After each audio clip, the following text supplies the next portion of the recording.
Chapter 12:13, the difficult part, is finding them. Mental manipulation has been activated. Wake up, Diane! Gustav's voice rang in their minds heavily and repeatedly. It was like a hammer continuously colliding with a nail, with the sound amplified by over 1,000 times. Eh! The bunch began screaming as some of them held on their heads in agony, while wriggling uncontrollably. You lots are going to tell me how you found us, Gustav voiced with an intimidating tone. How could they have something like that? Is that even allowed? Wong questioned with a look of surprise.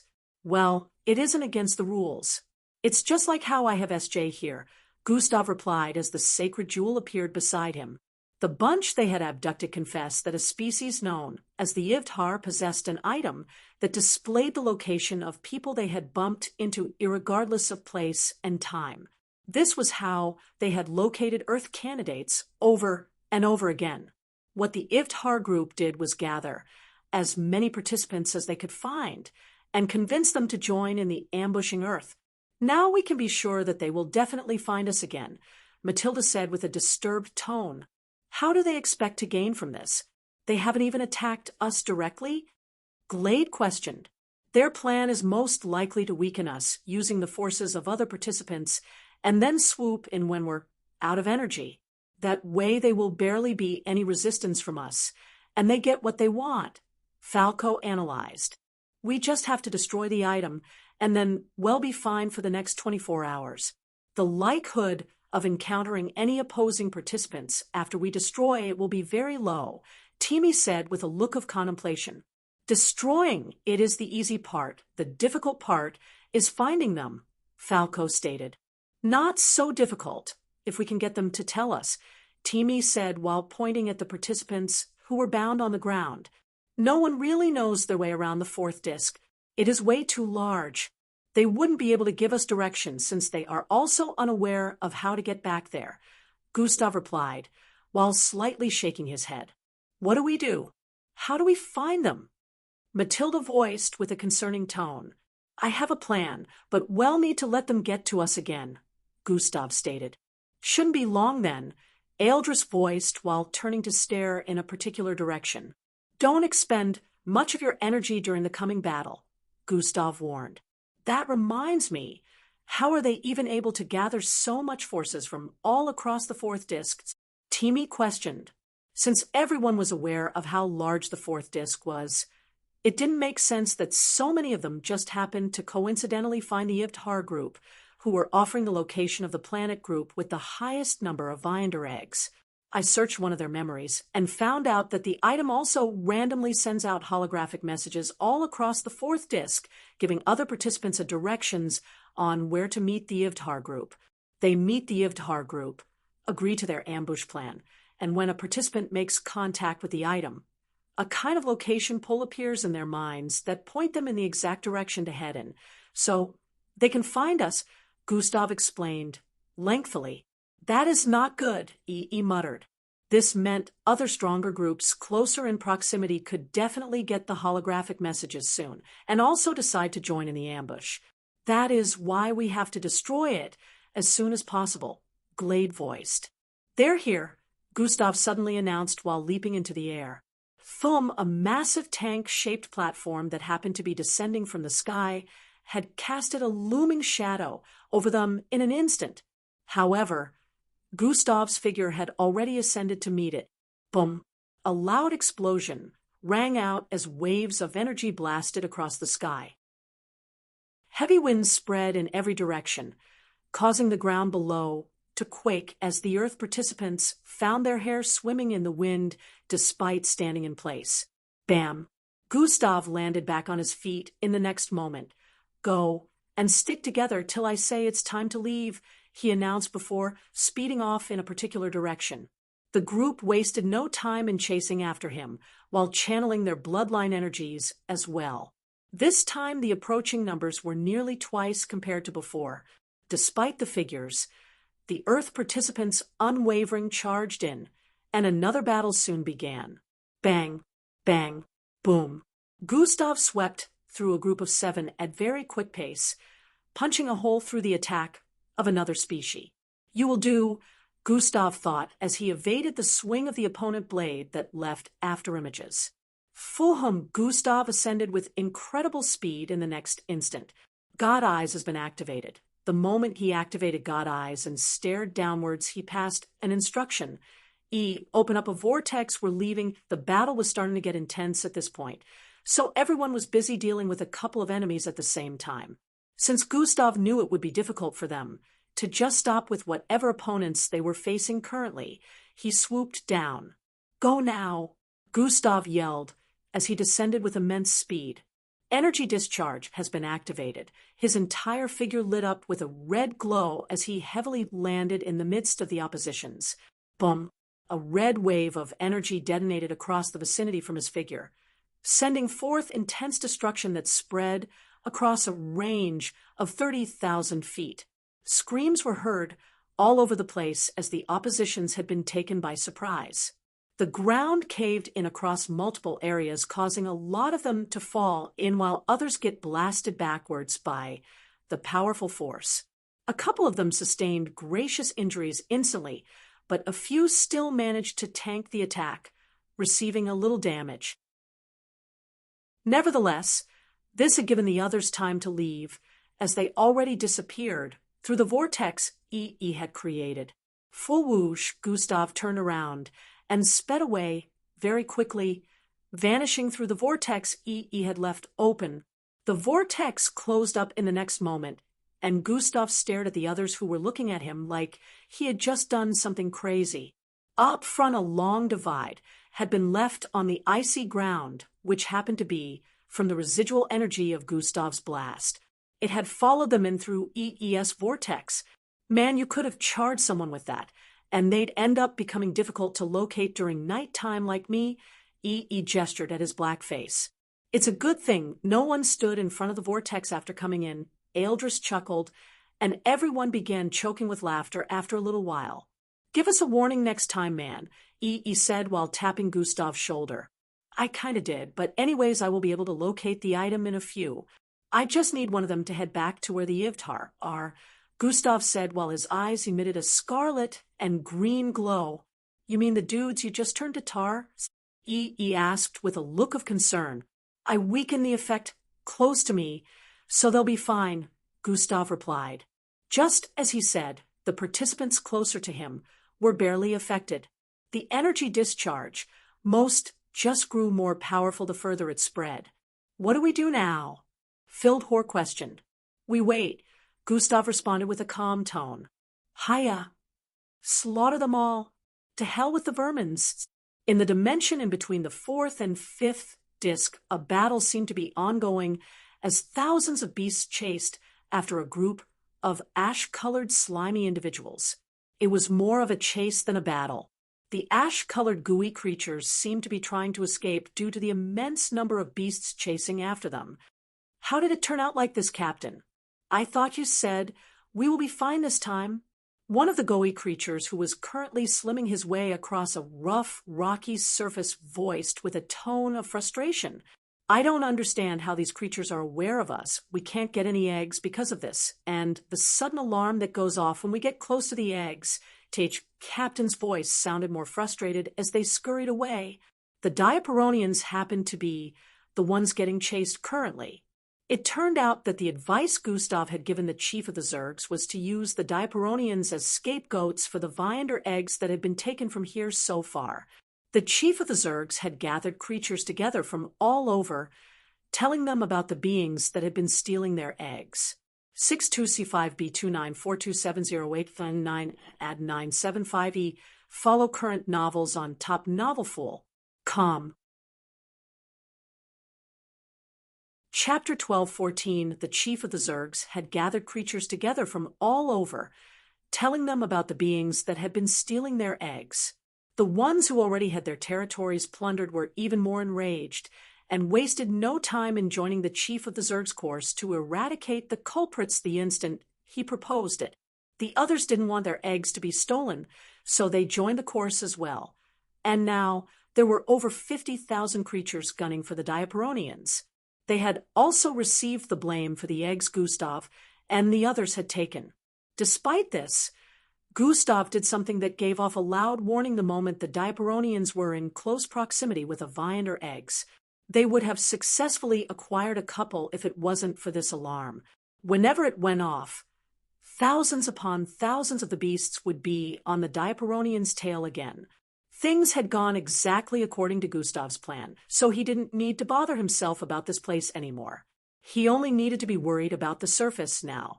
Life signs tracking has been activated. Found them, Gustav voiced as he turned to stare southeast. The item, Eldris questioned. I am staring at it right now, and it's staring back at me as well. Gustav's response caused everyone's faces to lit up with expressions of confoundment. What do you mean? Ria asked. They know where we are, Gustav stated. At the moment, Gustav's sight displayed what looked like a large and smooth reflective surface. On this reflective surface, he could see himself like he was standing right in front of a mirror while his teammates surrounded him. Gustav was no doubt staring at the item that equipped the Ivtars with the ability to locate them, and he was looking through the body of one of the participants whose life sign he had saved earlier. Does that mean they already found us? He questioned.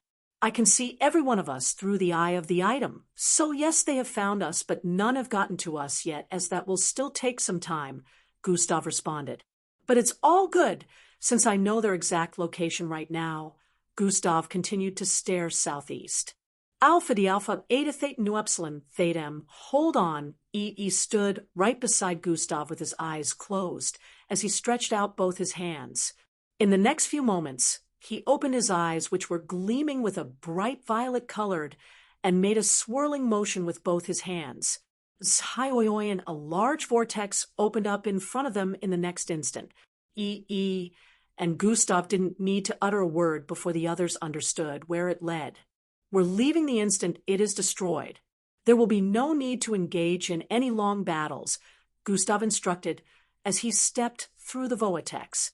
His major reason for pointing this out was mostly due to the disgruntled in the group that felt like they could take on the entire world. What is that? Within an area where a high number of group gathered before what looked like a thin layer of triangular glass frame, a violet swirling massive appeared behind them.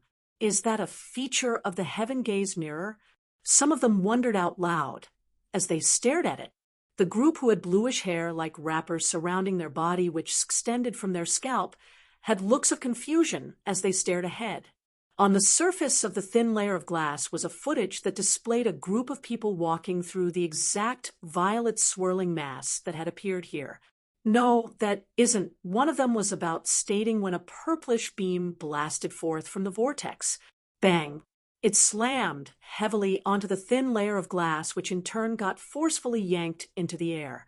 Protect the heaven gaze mirror. One of them yelled as they quickly sent their hair like wrappers into the air to catch the mirror. Fuum, the first figure that came speeding out of the violet-colored swirling mass, appeared right above the mirror in the next instant. Bang! The familiar figure feet was laced with milky glowing light as he swung one of them heavily, sending the mirror flying further away as a crack finally appeared on its surface. KRRYYCHHH. Stop him! Rho Alpha D Alpha and Nu some of them yelled loudly as they leapt into the air instantly. The others behind had also followed suit immediately, appearing as soon as the oppositions leapt into the air. The inevitable clash occurred as the rest of the Earth participants faced the groups currently gathered around. Gustav followed the mirror with more than 20 different participants on his tail, throwing multiple powerful attacks at him. However, Gustav still outmatched them in speed, especially since he had taken them by surprise. With his right fist coated in milky glow, he swung it forward powerfully as he arrived before the mirror once more. A piece of hair, like fabric, extended from below at the same instant, faintly wrapping around the mirror, while his fist made contact. Boom! The mirror was only wrapped halfway before the fist hit, but even at that, the mirror only developed a few more cracks as the hair like fabric disintegrated upon the fist collision, while mirror repeatedly spiraled across the air from the impact. Atomic blade has been activated. That thing is way more sturdy than it looks, Gustav internally grumbled as a 6 feet-long atomic blade appeared in his grasp. The mirror had a very thin layer which was like that of a thread, if not even thinner. Yet the multiple attacks they had landed on it had failed to destroy it. It had only gotten a little damaged, but was still far from being completely destroyed. Gustav didn't put it into consideration that something like this would be so sturdy, or he would have used more force from the start. Thouch, Gustav increased his flight speed as wings sprouted out of his back. He stretched his arms sideways as he sped forward, ready to deliver a powerful strike on the mirror with the atomic blade. Down below, one of the creatures who had a greenish hair like fabric wrapped around their body lunged forward. Friedrich, the hair like fabric surrounding their figure extended forward and increased in length crazily before stabbing into the ground ahead. Gustav was close to making contact with the mirror when a greenish wall of hair shot out from the ground ahead, rising so high it blocked the path of the mirror spiraling in midair. Fwyi, the mirror rolled into it and got wrapped up completely by the wall of hair that had shot into the sky from below. Gustav's eyes squinted as he swung the blade sideways mightily. Thrara, a massive milky-colored arc sliced forward with intensely cleaving the entire wall of dense green hair into 2 halves. However, the mirror happened to be nowhere to be found as the rest of the hair descended into the ground. Multiple participants chasing from behind were catching up to Gustav at this point, since he had suddenly paused due to the current situation. He spotted the Ivdhar participant responsible for hijacking the mirror before he could destroy it. Far below, the participant was speeding away with the mirror caught between his greenish hair, like fabric. The participants that numbered in the 30s chasing after him would get to him before he could even manage to give chase, so the situation looked impossible. Unfortunately, that's not happening on my watch, Gustav stated as he descended with speed. SJ, Gustav muttered as he landed atop an icy mountain. Zien, bring it to me, he instructed the moment SJ appeared before him. Hio, get him. The participants chasing after him were right above at the moment, and had caught up to him while the Ivdhar participant was getting away with the mirror. All of a sudden, the sacred jewel emitted a profound glow that caused everything in the environment to undergo an instant change of displacement. Sienen, the Ivdhar participant who was escaping in the opposite direction, suddenly felt the landscape around him change and found himself standing before Gustav. Thank you. A smile appeared on Gustav's face as he yanked the mirror out of the participant hair like fabric that was holding it up. Dawn. Before the participant could utter another word, Gustav's palm slammed into his body, sending him hurling across the air. Bang! As for the participants that had caught up to Gustav, they found themselves attacking the ground in another location. This occurrence completely shocked them as they realized they were thousands of feet away from Gustav's position. Chapter 12:15 A day of pieces. This occurrence completely shocked them as they realized they were thousands of feet away from Gustav's position. Bang, bang, bang. Shatter, Gustav stated as he held onto 17 feet wide triangular glass, which was thinner than a thread. Swinging one of his fists forward once more with intensity, Gustav drilled a hole through the glass, causing a powerful shockwave to rock the vicinity. Boom. KRRYCCHHHHHH. Finally, more cracks spread across the glass from the point where his fist had gone through. As Gustav pulled his arm out, he could see that his entire fist was covered in blood despite the milky glow that initially coated it. As there was no time to waste since the groups here were very high in number, Gustav shattered the mirror even more, snapping it into multiple pieces. After all of this was done, he told Evie to open a vortex that would get them out of there quickly. He lifted into the sky quickly, dodging multiple projectiles from the attacks of the groups around him, who remained unrelenting in getting him. You may have destroyed the mirror, but you delivered yourself directly into our grasp without much stress. We shall not let you leave without taking the vine or eggs off your hands. Two voices could be heard from the multiple participants chasing after Gustav. At that same instant, they launched a joint attack, causing two massive palms to descend from the sky. The grayish hands were so massive that they blotted out the sky and caused the winds to howl crazily. "Everyone, leave right away," Gustav said through the mind link. To the rest who were still fending off the opponents around, instead of leaving through the vortex. Gustav was still thousands of feet away from the position of the vortex despite giving this instruction, and it looked like he was in a pinch as both palms descended. The descent of the palms brought forth an immense pressure that had carved out handprints across a radius spanning for thousands of feet, affecting even the vortex that was quite a distance away. Get away quick. Flee. Even the oppositions were trying to flee the area of concentration as they were also affected, but the pressure the palms emitted had bound some of them in place. Gustav's wings struggled against the strong winds trying to push him to the ground, as they spread out wider before sweeping backwards with intensity. Sigh, Gustav's body propelled forward swiftly, scrapping a little across the surface of the descending palms as he arrived before the vortex. Pwaiha! The instant he phased through the vortex, the massive palms collided with the ground, causing the surroundings to tremble greatly as a high number of participants got swept across the vicinity like sheets of paper. "Erf!" Cries rang out as the vortex disappeared a moment later. Fwaiwai winds spread across the environment in their location as some of the residual energy from the palms swept into the vortex before it closed up. Fortunately, everyone seemed to be okay and already went in before Gustav did. "Well, we should have some peace and quiet before the challenge ends now," Timmy voiced with a sigh of relief. "Don't jinx it," he said before sitting on the ground. "It should end in another one day, so if we stay out of their way it should be fine," Falco voiced before sitting beside "What happened to stealing their eggs if they tried to steal ours?" Yonda stated with a look of dissatisfaction. "I would have actually done that if you guys weren't here," Gustav responded. "Are you insinuating that we're weighing you down?" Yonda voiced with a triggered expression as he turned to face Gustav. "Yes, sometimes. I cannot go all out because I have to consider the rest of you getting hit by an attack from me," Gustav replied with a straight face. "Which what? Oh, my God, did you guys hear that? This guy really sees us as nuisances," Yonda said while looking around with an expression of dismay.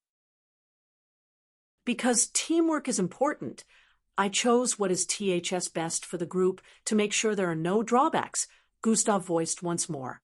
And he just keeps going. "How are you guys okay with being called baggages?" "I am not baggage," Yonda said while sticking his finger out before Gustav. "He's more concerned with everyone remaining in one piece, so leave it be," Timmy voiced from the side. "There are attacks some of us cannot unleash when our comrades are in the vicinity in fear of harming them as well, so we tend to hold back. That's normal in a team, and Gustav just happens to have many of those sorts of attacks," Eldra stated as well. Gustav ignored Yonda tantrums, as he already felt this was normal. When the group was around him, he would make the best decision that would keep everyone safe. If he was alone, he could throw caution out the window and acted as he pleased. This was one of the reasons Gustav wasn't a fan of groups and preferred solo action in the past. However, he had now come to understand how having a group was beneficial due to multiple situations. Whenever it was time to act alone, he would, and when the time came to act solo, he would do the needful as well. The phrase "there is a time for everything" had borne meaning to him. Take us further from here," Gustav instructed. He wanted to make sure they would remain untraceable by the others who were trying to get them. After traveling through vortexes a couple of times, the group finally settled beside a body of what looked like a frozen waterfall. He created an Iro silk barrier that shielded the entire group, and they proceeded to wait, as that was the best course of action right now. My goodness, how are they able to do such? This is bad. They need to stay away from the Fix-It group. They eggs will be stolen before they can realize it. If they cross paths, we can only hope they don't cross paths. In Earth's spectating area, Some of the spectators seemed to be worried about a particular group being displayed on one of the floating screens. It turned out that this alien group were capable of stealing eggs from other groups without having to engage them in a physical brawl.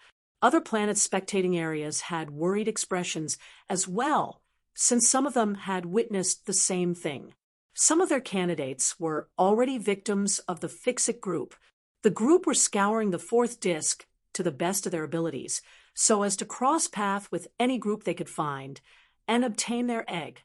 The fourth disc was still riddled with battles at multiple locations due to others trying to acquire eggs from other groups before time ran out.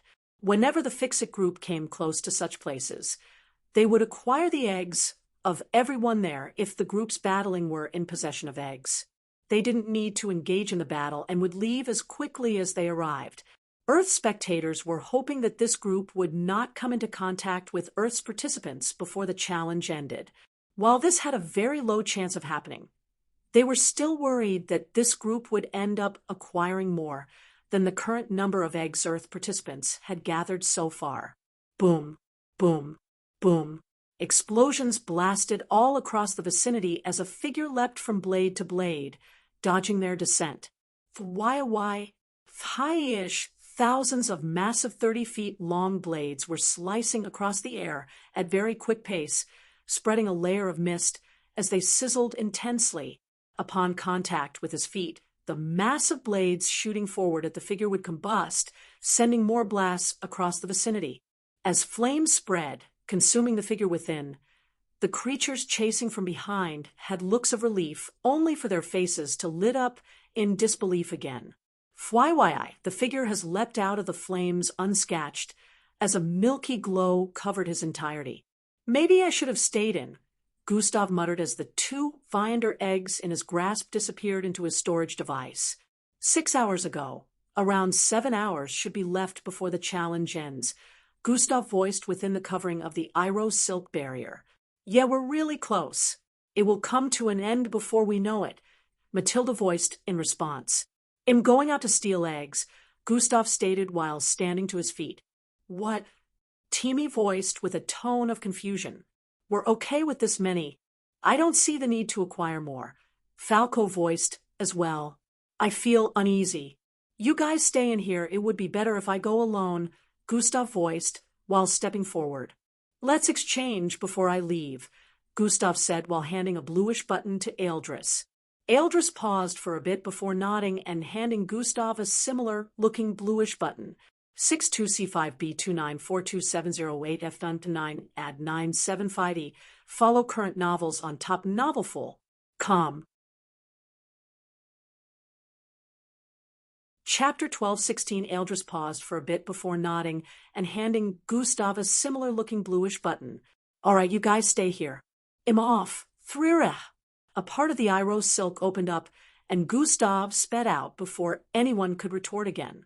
The Iros silk opening closed back immediately, leaving the others within. Well, it hasn't been fruitless. So far, so it's all good, Gustav muttered as he escaped another cloud of explosion. The group behind remained unrelenting as they gave chase, but Gustav was in no mood to stick around. Lightning Blitz has been activated. He disappeared out of view after turning into a lightning bolt, leaving the group behind, cursing their luck. Gustav had been on this for over 6 hours, and he was aware that only around an hour was left before the challenge would come to an end. God Eyes has been activated. Gustav made use of life signs tracking to check on the others he had left behind within the Iros silk barrier. After confirming that they were okay, he decided to head back. Just as he was about to leave, Gustav's perception picked up on a battle occurring at the far end of his perception. His perception, which covered thousands of miles, only picked this up very close to the edge, which meant he would have to travel over 1,000 miles to arrive there. He felt it wasn't worth it and decided to leave anyways. However, at this moment, something unanticipated occurred. Gustav felt a strange pull, and the next thing he knew, the Viander eggs he had acquired appeared from his storage device and vanished. What the hell? Gustav voiced with a look of confusion as he tapped on his storage button multiple times. All the items within had been completely emptied. The eggs are gone. Gustav's eyes turned listless. Minutes earlier, the magnetic spacebar is picking up on another nearby. Within a group of 13, a creature with white-striped mechanical-looking body voiced out, "Is that Gustav Crimson?" One of them, whose eyes were white and completely mirror-like, said with a surprised tone, "The captain of Earth? We've hit the jackpot." The magnetic spacebar is scrambling with the frequency of his spatial pocket now. These mechanical-looking creatures seem to have multiple holographic screens floating around them, along with rays of light shooting out of their eyes. It looked like they were a race mixed with technological parts as well as that of living tissue. The black piece of liquid metal floating in their midst seemed to be the magnetic spacebar that they were referring to. This were the Fix-It group, who had been stealing eggs since. So long as anyone was within a particular proximity from them, they could acquire the items in their spatial storage. Every single ISOP participant had a spatial storage place where they kept everything they possessed. The Fix-It group being capable of this was practically a cheat, as no one would expect such. We should have his eggs in 3, 2, 1, now. One of them voiced with a tone of enthusiasm as a small glow coated the vicinity. High for viander eggs appeared around the group after a couple of moments, and their mechanical faces had hints of dissatisfaction. Just 4? Wasn't Earth having around 19 eggs a week ago? This doesn't make any sense. They should have acquired more in the last week. At least he still gave us more than the other groups we've hijacked. They voiced out their confusions as they took possession of the 4 eggs that appeared. "We need to leave here soon to avoid contact with any group," their captain voiced. "Present time, it's all gone," Gustav voiced with a tone of utter confusion. "Obviously someone is responsible for this," the system voiced in his mind. "Yeah, but then I don't sense anyone remotely close by except where the battle is ongoing and a little distance from there as well, which is expected, since there are multiple groups involved," Gustav replied. "There's your answer," the system voiced. "That is too far away for there such an occurrence. There is no way anyone would manage to steal the contents of a spatial storage device from such a distance, not to mention also teleporting it as well," Gustav stated with a logical tone. "Well, you don't sense anyone else around, so God Eyes has been activated." Gustav leapt into the air as wings sprouted out of his back in the process. His vision turned completely reddish as he zoomed in to the far ends of where his perception reached, crossing hundreds of miles. "The Fix-It group," Gustav screeched as he muttered. "Over 6 hours of work. Y'all think you can successfully render it useless?" Gustav's eyes gleamed with intensity as he watched the eggs they had stolen phase into a floating black liquid metal. That thing might be responsible. Before the system could complete its statement, Gustav butted in. "It is. I have analyzed its components and confirmed that the black item is indeed responsible for this," Gustav voiced while multiple glowing readings were displayed before him. "Rho alpha d alpha and nuam, but it is running out of power very quickly. It won't last for more than a couple more minutes." This made Gustav realize that if he was further from here for a few more minutes, his 6 hours of robbery wouldn't be wasted. On the bright side, I exchanged storage devices with Eldris. Things could have gone way worse if I hadn't. Gustav recalled making the decision to leave the Iro Silk with Eldris' empty storage button. "Still, I won't let things slide," Gustav decided as he deactivated God Eyes. "Lightning Blitz has been activated. Thraz's Lightning Blitz has been activated. Thraz's Lightning Blitz has been activated. Thraz Lightning Blitz has been activated. Thraz's Lightning Blitz has been activated. Thraz's." After turning into a lightning bolt 5 times and streaking across a distance of over 800 miles in just a few moments, Lightning Blitz went into cooldown mode. Gustav was still over 600 miles away from their location, and they were currently on the move, but he had decided not to let this situation be bygones. "Ultimate combination has been activated. We're being chased," one of the Fix-It group members voiced, as the group made their way across a frozen ridge. "It is Earth's captain, the team member with mirror-like white eyes voiced. He will never get to us in time. Fix-It Group, Captain voiced, as numerical figures appeared in his line of sight. 10 seconds, Alpha D Alpha Eta Theta Nu Epsilon Theta M. 8 seconds, 7 seconds, 6 seconds, 5 seconds, 4 seconds, 3 seconds, 2 seconds, 1 second. The Viander Egg Challenge has officially come to a finish. A loud announcement reverberated across the fourth disk, as well as other disks on planet Ozius. On the ninth disk, the sound of tense dialogues could be heard from all over. Chatter, chatter, chatter. Dash, who do you think won? Dash, my money is with the Fix-It Group. They may not have acquired any eggs during the first 2 to 3 weeks, but their act at the last few days puts them at the top. Dash, I don't think Earth will remain in the top spot. That group acquired too many eggs. The Draconids acquired many as well from weaker planets before time ran out. Dash, honestly, I don't believe Earth participants would even be top 3. After the second week, they just hid in one place till the challenge ended. Dash, the last-minute battle Gustav Crimson had with the Fix-It, though. It looked like something happened before time was up.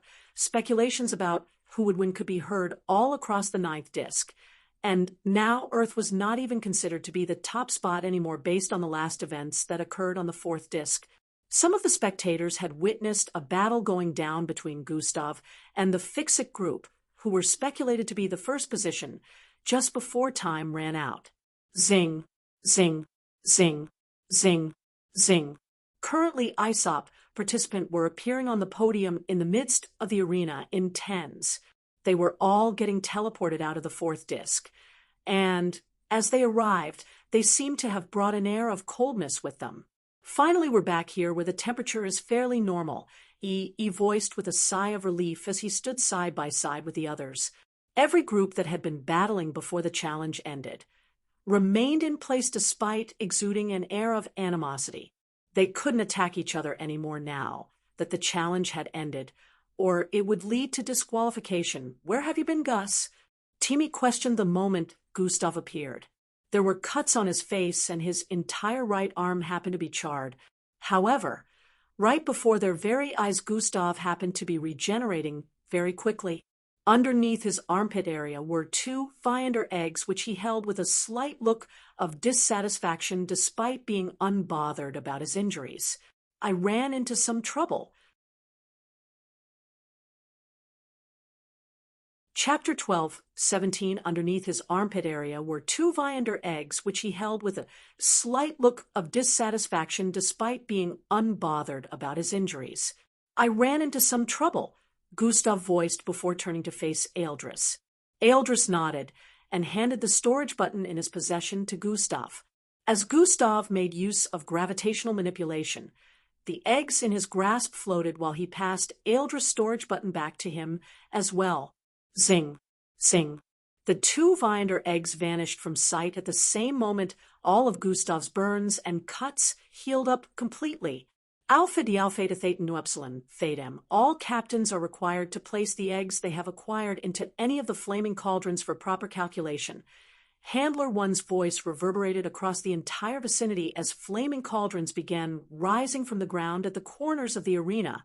Each cauldron was as large as a full-grown human, so there wouldn't be any issues with putting the Viander eggs in. The captains began heading to the cauldrons to place their eggs in. At the moment, the screens floating above displayed the scoreboards without scores. Only the planet names were visible. Each time a captain placed a Viander egg in one of the cauldrons, scores would appear before their planet name on the screens, and their position would move up. In a couple of minutes, about 300 captains had emptied the contents of their storage into the cauldron, and the calculation of scores was still ongoing. Some captains didn't move from their standing point, since a lot of planets didn't manage to acquire a single Viander egg at the end of the challenge. Besides this, some planet groups also lost their eggs to the Fix-It participants before the end of the Viander challenge. Their animosity was currently fueled as they glared in the direction of the Fix-It captain, who was walking over to one of the cauldrons. It almost seemed like the captains who were suspected of holding the highest number of Viander eggs by the participants finally decided to move at this point. As Gustav stepped forward with his storage button in hand, so did Ozius, Oxlakic, Zionsi, Draconitz, and a couple other captains as well. Captain Strum glared at Gustav from the corner of his eyes as the animosity in the air grew higher at this point. Gustav's face remained expressionless as he stepped forward, ignoring the stares from everyone. Bolstrun, the captain of the Fixic planet, happened to be structured like a mechanical red upper humanoid body, and the lower body of an arachnid-like creature with 32 legs. The number of participants glaring at him in animosity happened to be way higher than others, but the mechanical-like creature didn't seem to care, as a black metal liquid appeared before him. FYI, Viander eggs began to phase out of this floating black liquid metal, which he placed in the flaming cauldron one after the other. Dash, that bastard. Dash, they robbed you too? Dash, my group is a victim as well, and we only acquired 2 eggs. Dash, he'll make sure he pays in the next challenge. Some of the participants seemed to be triggered as they stared at the number of eggs that kept phasing out of the black liquid metal. Seeing so many of the eggs, the other captains who had placed their eggs in a cauldron already lost all flicker of hope they initially had. Humph. We may lose this one, but our great planet will remain on top, Captain Strum scoffed as he placed the last egg from his storage into the egg. Staring up at the scoreboard, his eyes widened a little as he spotted the current situation. 1. Planet Fixic. 30 Viander eggs greater than 12,000 points. 2. Planet Diaperonian. 22 Viander eggs greater than 8,800 points. 3. Planet Draconet. 21 Viander eggs greater than 8,400 points. 4. Planet Ozius. 20 Viander eggs greater than 8,000 points. 5. Planet Hixto. 17 Viander eggs greater than 6,800 points. 6. Planet Diov. 17 Viander eggs greater than 6,800 points. 7. Planet Tronvida. 15 Viander eggs greater than 6,000 points. 8. Planet Earth. 15 Viander eggs greater than 6,000 points. THS scoreboard was still counting since the captains were still inputting their eggs, which was why Captain Strum was shocked when he noticed a considerably weaker planet was currently first position. He couldn't fathom how this was possible, especially since he had dropped every egg in his position into the cauldron already. While he didn't expect to have the first spot anymore, due to his suspicions about Earth after the scoreboard was displayed at the ending of the second week, they had only managed to acquire 4 more eggs than what Earth acquired at the end of the second week when the challenge finally ended. So he wasn't very optimistic. Planet Fixic, he growled while turning to stare in the direction of their captain. Captain Bolstrun still happened to not have finished dropping all the eggs in his possession into the cauldron. The spectators were going bonkers at this point, as everyone seemed to be hinged on the fact that Planet Fixic had won. Rho Alpha D Alpha and knew after a few more seconds the rankings on the scoreboard had undergone change once more. 1. Planet Fixic. 41 Viander eggs greater than 16,400 points. 2. Planet Earth. 40 Viander eggs greater than 16,000 points. 3. Planet Diaperonian. 22 Viander eggs greater than 8,800 points. 4. Planet Draconet. 21 Viander eggs greater than 8,400 points. 5. Planet Ozius. 20 Viander eggs greater than 8,000 points. 6. Planet Hixto. 17 Viander eggs greater than 6,800 points. 7. Planet Diov. 17 Viander eggs greater than 6,800 points. 8. Planet Tronvida. 15 Viander eggs greater than 6,000 points. 9. Planet Oxlark. 15 Viander eggs greater than 6,000 points. Planet Fixic 1. Earth came very close. If they had one more egg, it would be a draw. The statistics are unbelievable. How did this happen? I did not even expect to see the Earth in top 3. Who knew they gathered this much? Chatter, chatter, chatter. The entire place had turned noisier as Captain Bolstron could be seen heading back to where his other teammates were positioned. If Earth's captain had not taken 2 back out of the 4 we stole from him, we would have gotten totaled 17,200 points, but the current statistics isn't bad either, he thought as he walked back to his teammates' area. This undoubtedly meant that he had inputted all the eggs in his possession into the flaming cauldron. However, Gustav still seemed to be standing before the cauldron in front of him, unmoving. The spectators, as well as other participants, felt that he must have been shocked by the results above, as acquiring such a number of eggs would make one believe they had definitely won. While the environment was extremely noisy, Gustav was in his thoughts. I really wanted to experiment on some and see what makes it so important. I guess I can't do that now. Gustav was internally at loss as he reached for his storage button. Tap. He singled out 2 sphere-shaped objects that were emitted in holographic format from his storage button, and right before everyone's eyes, an unexpected scenario played out. Zing, zing, 2 multicolored 3 feet large eggs appeared before Gustav. Dash, what? He had 2 more? Dash, how in the world does he have more? Dash, this is unbelievable. Dash, why did he stand there all this time if he still had more? The spectators' areas lit up in a frenzy once more, as this unexpected occurrence took them completely by surprise. At the position of the handlers, they had a look of relief as they watched Gustav drop these 2 eggs into the flaming cauldron before him. Planet Ozius were 5th place currently, yet the handlers seemed to be relieved when Gustav relinquished the last 2 Viander eggs in his possession, putting Earth at the top. If Gustav had noticed them, he would definitely have found this suspicious. However, his mind was currently elsewhere. What a loss! Oh well, Gustav decided to stop being bothered about it and turned around at this point. He had wanted to keep the last 2 eggs he stole back from the Fix-It group to himself, but he eventually had to drop them or Earth would have lost. Chatter, chatter, cheer, cheer. While there were loud voices of confusion and displeasure all across, the cheers coming from the Earth spectators area happened to be very loud as well. You sure gave us a scare there, Gus.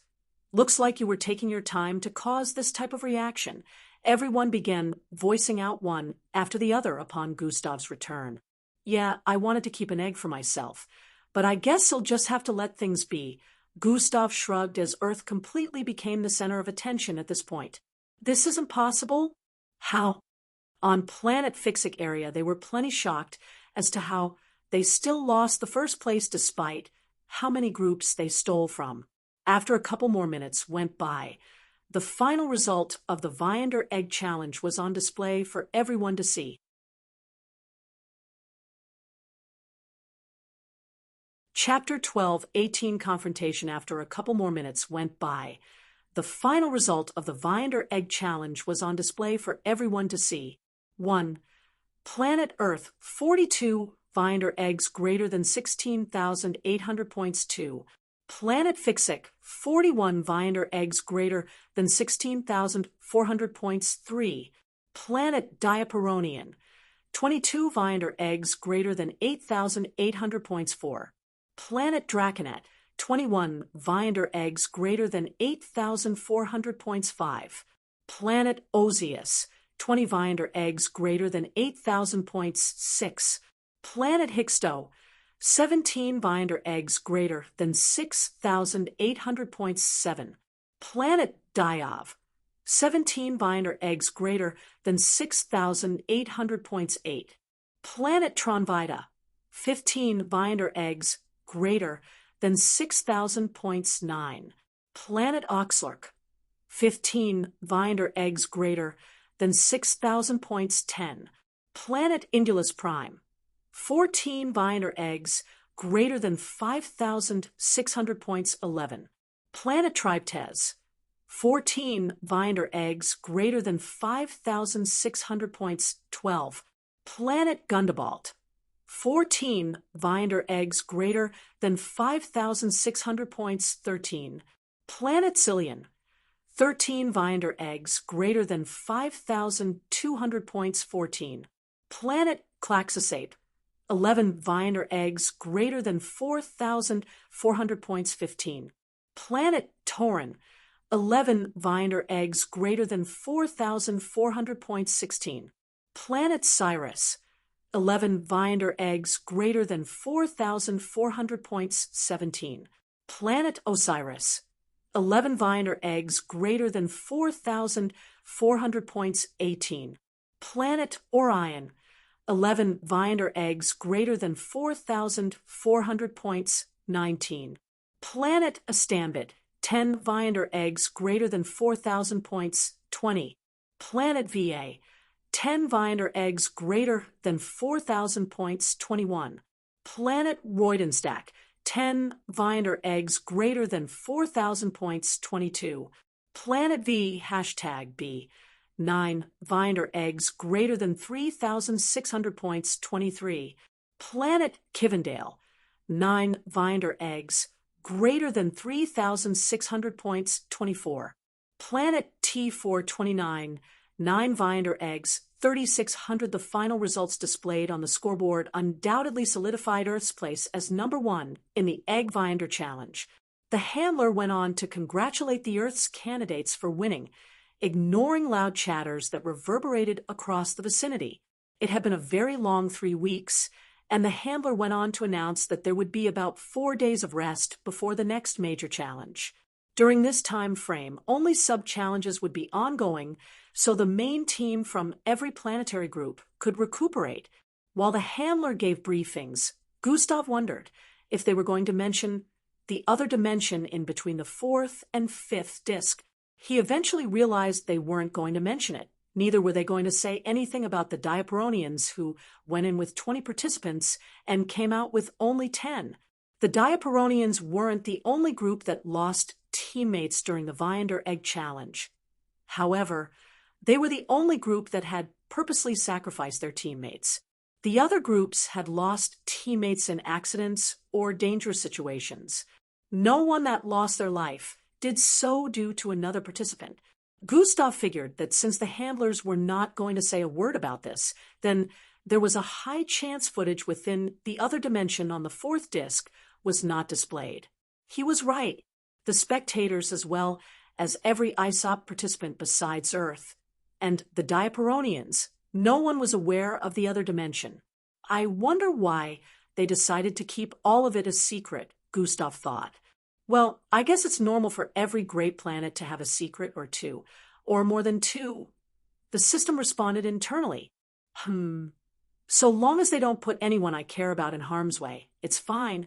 I guess Gustav felt he had more things to worry about than the intricacies of an alien planet.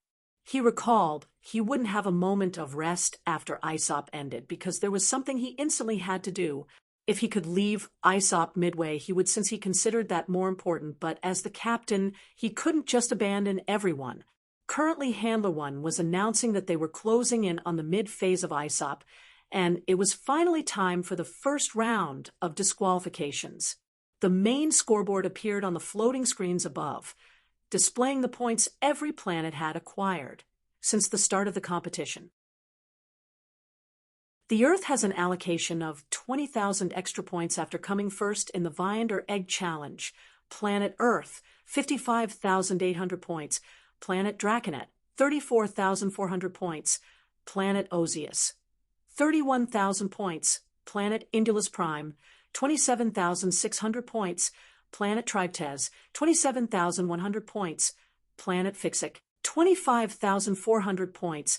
Planet Osiris, 24,400 points. Gustav stared at the main scoreboard and could see that the results had been updated.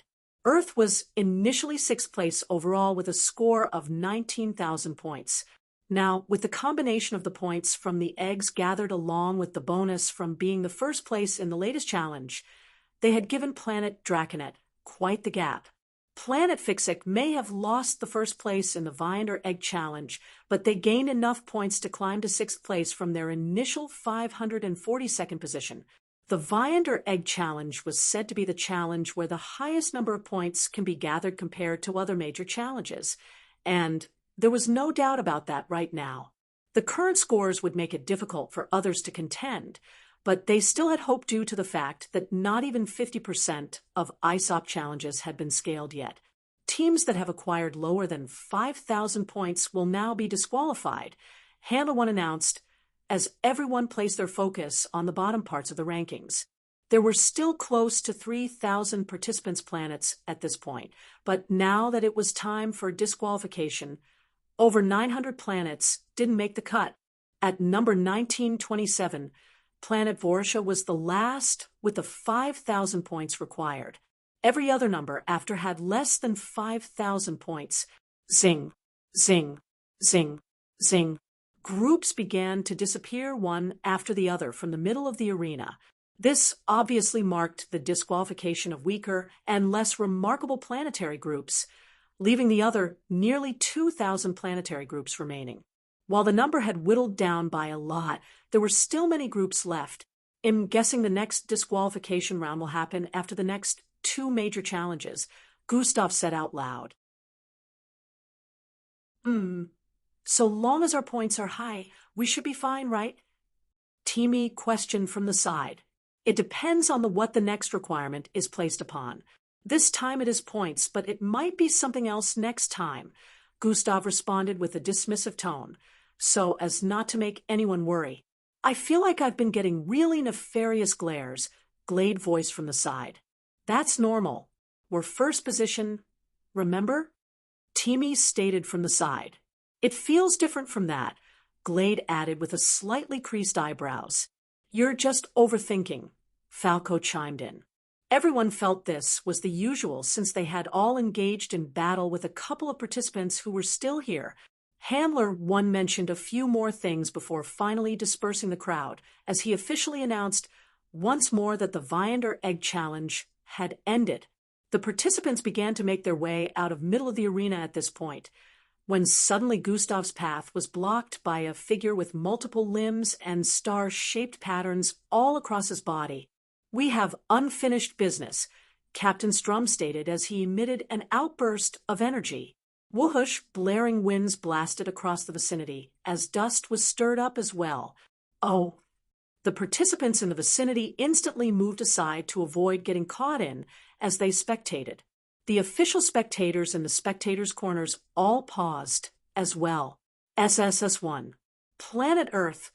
17 Viander eggs greater than 6,800 points 2. Planet Diaperonian. 15 Viander eggs greater than 6,000 points 3. Planet Ozius. 12 Viander eggs greater than 4,800 points 4. Planet Draconet. 11 Viander eggs greater than 4,400 points 5. Planet Hixto.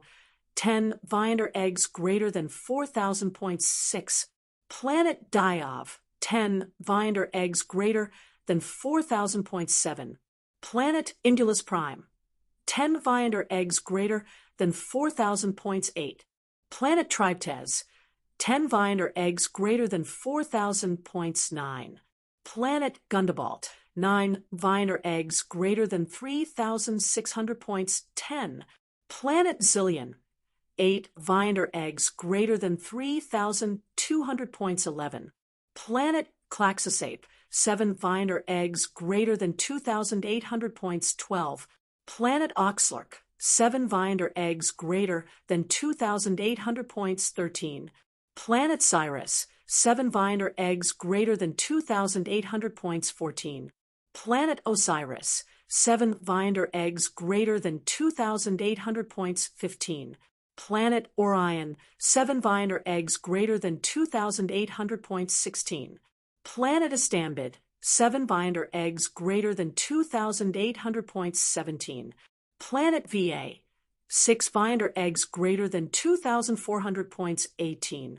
Planet Roidenstack. 6 Viander eggs greater than 2,400 points 19.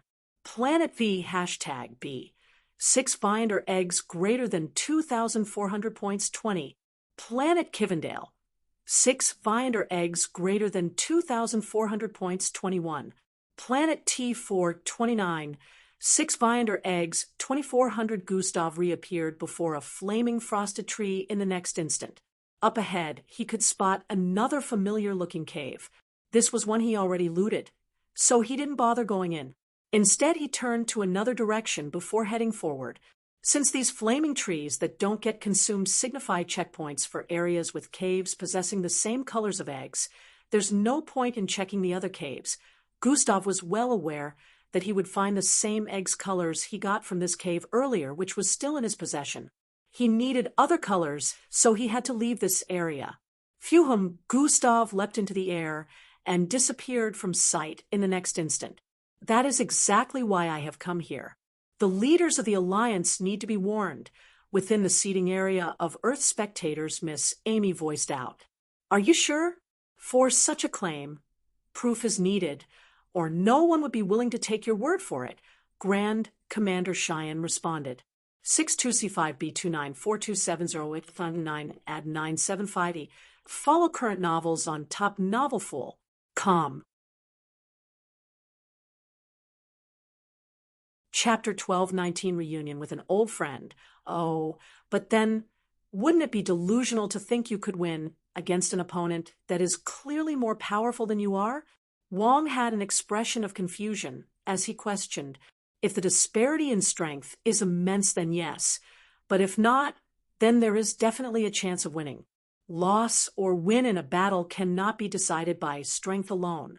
Uncertain and unexpected factors can lead to a completely turn of events during a battle, Gustav responded.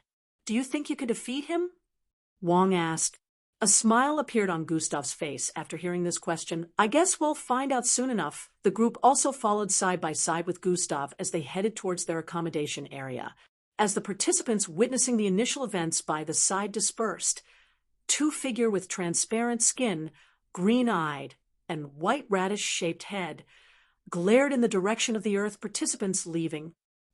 We shall revenge the humiliation they brought upon my brother. That human must die by our hands. Their eyes displayed a solemn resolve as they swore. Gustav, a loud and cheerful voice, rang out the instant they arrived back at their accommodation area. A warm, soft, and feminine figure had jumped into Gustav's embrace, enveloping him in an alluring fragrance. Gustav slowly wrapped his hands around the slim waist of the familiar figure that had just hugged him. Angie, he muttered while slowly caressing her back, while her body meshed onto his.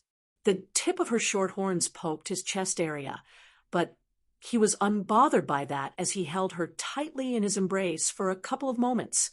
Asterisk, cough, cough, asterisk, we're still here, guys, Matilda voiced from the side. Asterisk, squeal, asterisk, Angie quickly separated from Gustav as a red tinge appeared on her cheeks. She looked up and down shyly, while greeting the rest of her teammates. Are you all right? Matilda hugged Angie with a smile.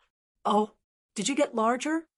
Matilda voiced while cupping Angie's boobs and softly squishing them. Eek.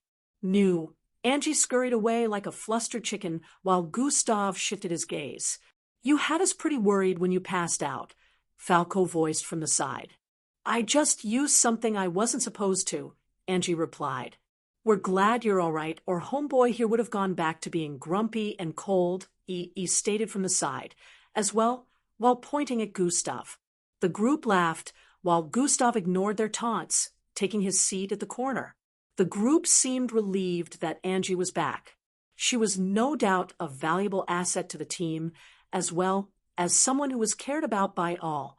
They hoped she would have recovered enough to join the next major challenge. You guys won. Angie was both delighted and slightly low-spirited at the same time. The group can function well even with my absence. They don't need me, she thought. It was difficult without you. A hand that had reached out to touch her shoulder brought her oit of her reverie. We had to put in more than 100% effort due to your absence, which is something we can't do all the time. The group is incomplete without you. It was as if Eldris had read her mind, as he spoke with a warm smile. Angie's face lit up as she nodded in response. Man, I need to take a shower. This is the first time I didn't take a bath in 3 weeks. He had a look of self-disgust as he voiced out. Make that 2, Timmy yelled from the side. Make that 3, Yonda stated as well. Make that 4. Make that 5. Make that 6. Make that 7. It'll just create a hot bath then. All the boys soon joined, turning to leave for the exit. Are you not joining us, Gus? He questioned. It's a hot bath. No, Gustav replied with a dismissive expression. Come on, man, don't be boring. Let's bask in nakedness together. Eviron turned to stare at Abestos with a suspicious expression as soon as he said that. I mean, he chuckled wryly. You mean bask in dirtiness together. Hard pass, Gustav waved his hand. Minutes later, Gustav sat in the hot bath together with the rest of the boys who were playing around and splashing water all across the place. Why did I even agree to this? He voiced in regret. Lighten up. In a flash, 3 days had gone by, and during this time period, the Earth participants had spent their time recuperating and preparing for the next major challenge. Gustav had allocated the rest of the 30 substitutes to different subcategories to participate in. None of the main teammates took any part in the subcategories in the last 3 days. Gustav made sure to pick substitutes suiting for each sub-challenge, and even though a few of them failed, he wasn't bothered about it. During this time, unrest had been growing amongst the participants as rumors of the supposed next major challenge spread. There were a couple different thoughts on what it might be, but Gustav couldn't believe any of them, since the Ozas hadn't announced it themselves. Gustav was sure that information was getting leaked from somewhere, and some alien teams had access to it, just as the Diaperonians were aware of the other dimension before entering the 4th disc. He knew it couldn't be mere coincidence that they just happened to possess knowledge of rituals and sacrifices that would lead them to the other dimension. Gustav couldn't mention this to just anyone since he didn't have concrete evidence that someone amongst the board of handlers was spilling things. However, he did mention it to Miss Amy. It must be a rotten mouse. No planet is void of corruption, Miss Amy said as they walked through an open market area on the 9th disc. The triangular structures stacked atop each other with the long rods poking through their middle into the sky above gave off a spectacular sight. The golden roads were an even more delightful sight as floating boards flew across the air on the night disk, which gave off a slightly similar vibe to Earth. No doubt, but this could harm our chances in the future. If I had never encountered that other dimension by mistake, the Diaperonians would no doubt have won, Gustav responded. I can't go talk to those old geezers since I confronted them only recently. I'll have to investigate on my own, Miss Amy voiced. Wait, who did you confront? Gustav paused while questioning with a suspicious look. Those old geezers. What do they call themselves? Council lords, I believe, Miss Amy replied with a ridiculing tone. You confronted the council lords? Why? Gustav questioned, once more with a worried tone. About the incoming danger. The eye that appeared in the Milky Way, Miss Amy responded. But we don't know much about that yet. Gustav nearly face-bombed. Exactly. If there is a joint investigation from the resources powers all across the universe, it would make things faster and ease the burden on your side too, Miss Amy explained. True, Gustav agreed. Those geezers were annoying. The idiots think I am out of my mind, Miss Amy voiced with a calm but cold tone. I hope you didn't kill anyone. Gustav stared at her from the side of his eyes with a suspicious look once more. Miss Amy, he yelled her name when she failed to respond. I didn't, but next time I might not be so nice, she voiced with a straight face. I see why they say I took after her. Gustav sighed in relief as they continued moving about. Gustav and Miss Amy went on to tour the 8th disc after their time on the 9th disc. Gustav was still unaware that Miss Amy's real body had arrived in planet Osius and was floating in the stars above. She was currently staring down upon the planet like a guardian angel from space, but not a single soul was aware of her presence except for Grand Commander Cheyenne, who only found out because she chose to tell him. Now to find the corrupt mouse responsible for spilling information, Miss Amy muttered in space as she peered forward. Before the day ended, Gustav happened to meet a familiar individual he hadn't seen in about a year. "Stark, what are you doing here?" Gustav was pleasantly surprised to see the leader of one of the biggest families on Earth right here. "Did you forget that my family is very rich?" Stark responded sarcastically as his dark braids swam in the wind.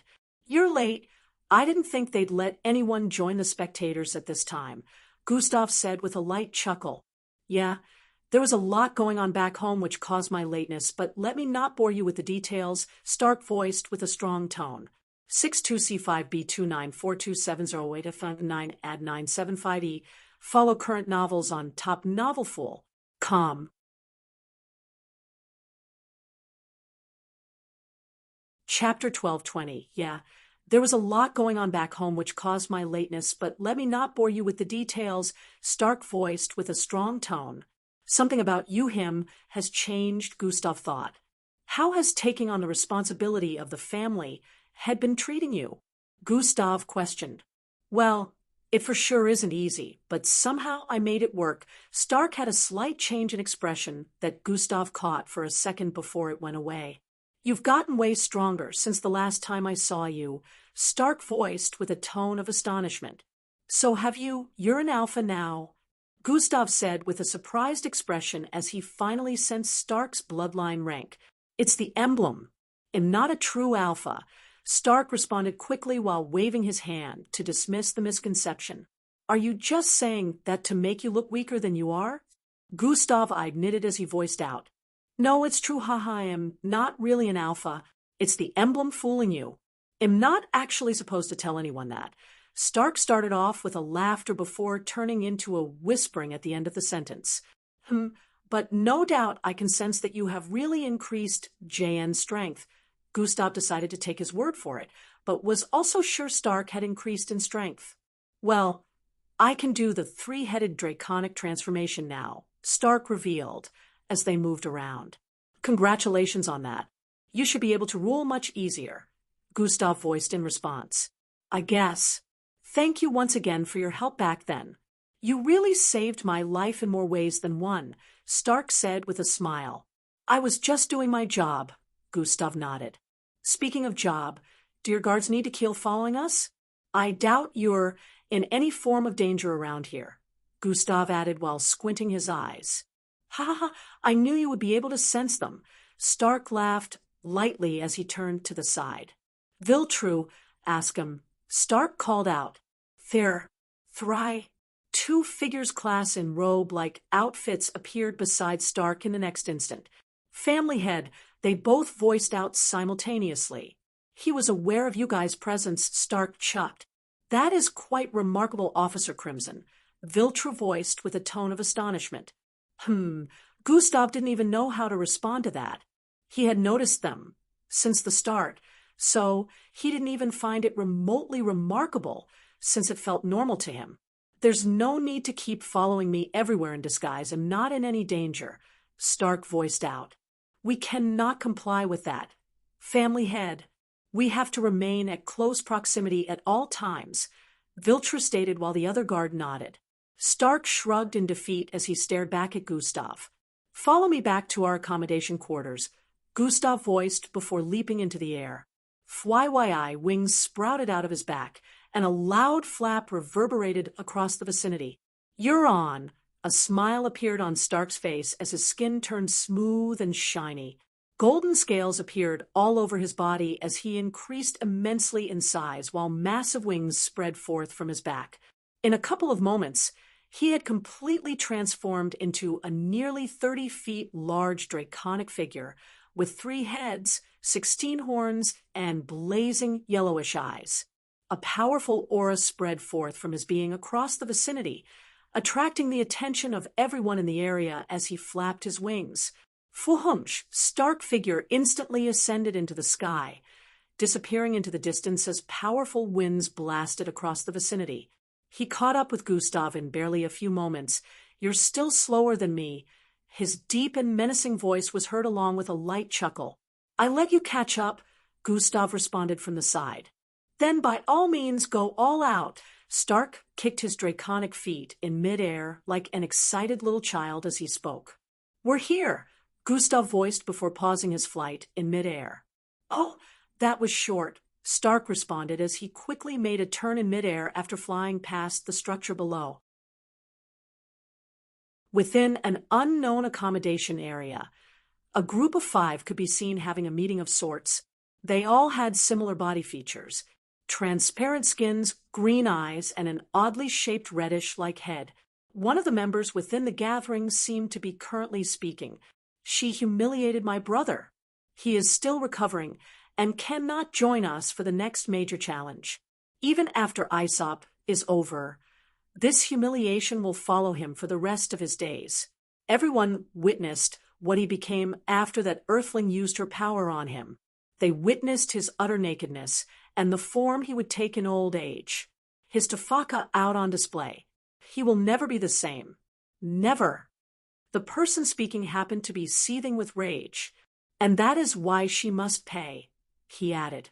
With her life, the problem is we cannot kill a participant on purpose without getting disqualified, another one of them voiced. Then we shan't kill them on purpose, or at least we will have to make it look like it wasn't on purpose. Rho Alpha D Alpha and knew, you're right, Yuzuki. We still haven't paid their captain for what he did to Unda. Let's see how he feels after he loses one of his teammates. The first one responded. How can we make it look like it is not on purpose? Last I checked, the Earthlings are very strong, so killing any one of them without getting into a fight where attacks are traded doesn't seem possible, one of them stated. There's only one way. It had to be done in a single attack. We have to make sure that Earthling loses her life with a single attack. That way we can pretend it was a mistake, especially since the mixed blood Earthlings are known to be quite durable, Orimon voiced. If that is the case, we need an ultimate killing attack. One that will guarantee instant death, no matter how powerful the opponent is. One that cannot be guarded against, Yuzuki voiced. We have to ask Master Sherman for help without letting the captain know. In another accommodation area, a group of 20 formed a circle. They all had bandage-like black clothes wrapped around their bodies from bottom to top, leaving only their eyes exposed. However, even their eyes were pitch black and soulless looking. They stood in place for a bit with dark mist emitting from their figures. In their midst, the dark mist formed a pair of one-shaped green eyeballs that seemed to be speaking. Have you made confirmation? We need more time, Prime Vessel G. The captain spoke with a raspy tone. The kid, is he worthy? He is fighting the possession of the crown. The next day arrived very quickly, and the Aesop participants began to make their way across to the arena. Anyone would think they have arrived at the edge of the 4th disc if they saw this, Gustav muttered. Indeed, however, you and I are aware that there is something down there. The system added. It is pretty deep, though. Gustav's eyes squinted. There was no way to tell if anyone was down there from this height, but Gustav's intuition told him there was definitely danger and fortune at the bottom, or at least on the way to it. You're not telling me everything again, right? Gustav said with a suspicious tone. Since you already know how things are, why do you still bother asking? The system retorted. Gustav proceeded to step forward at this point. His body began to rapidly fall through the air into the depths of the unknown. Surprisingly, as he descended, the darkness had reduced due to the glowing lines which he occasionally phased through during his descent. However, mist became visible upon further descent, which became denser and denser, impairing visual capabilities. The mist around him had become too dense that one couldn't even see their own body, but Gustav's high perception made it. So, this wasn't a problem. 10,000 feet, 20,000 feet, 30,000 feet, 40,000 feet, 50,000 feet. It felt like Gustav had been falling for ages, but he didn't wish to increase his speed just yet because he was unaware of what to expect. Alpha D Alpha Theta Theta Nu Epsilon, 110,000 feet, 120,000 feet, 140,000 feet, 160,000 feet, 200,000 feet, 300,000 feet. As Gustav continued to descend, he began to feel moist. Usually the dense fog was enough to make one feel moist, but this was different. His body began to rapidly fall through the air into the depths of the unknown. Surprisingly, as he descended, the darkness had reduced due to the glowing lines which he occasionally phased through during his descent. However, mist became visible upon further descent, which became denser and denser, impairing visual capabilities. The mist around him had become too dense that one couldn't even see their own body, but Gustav's high perception made it. So this wasn't a problem. 10,000 feet, 20,000 feet, 30,000 feet, 40,000 feet, 50,000 feet.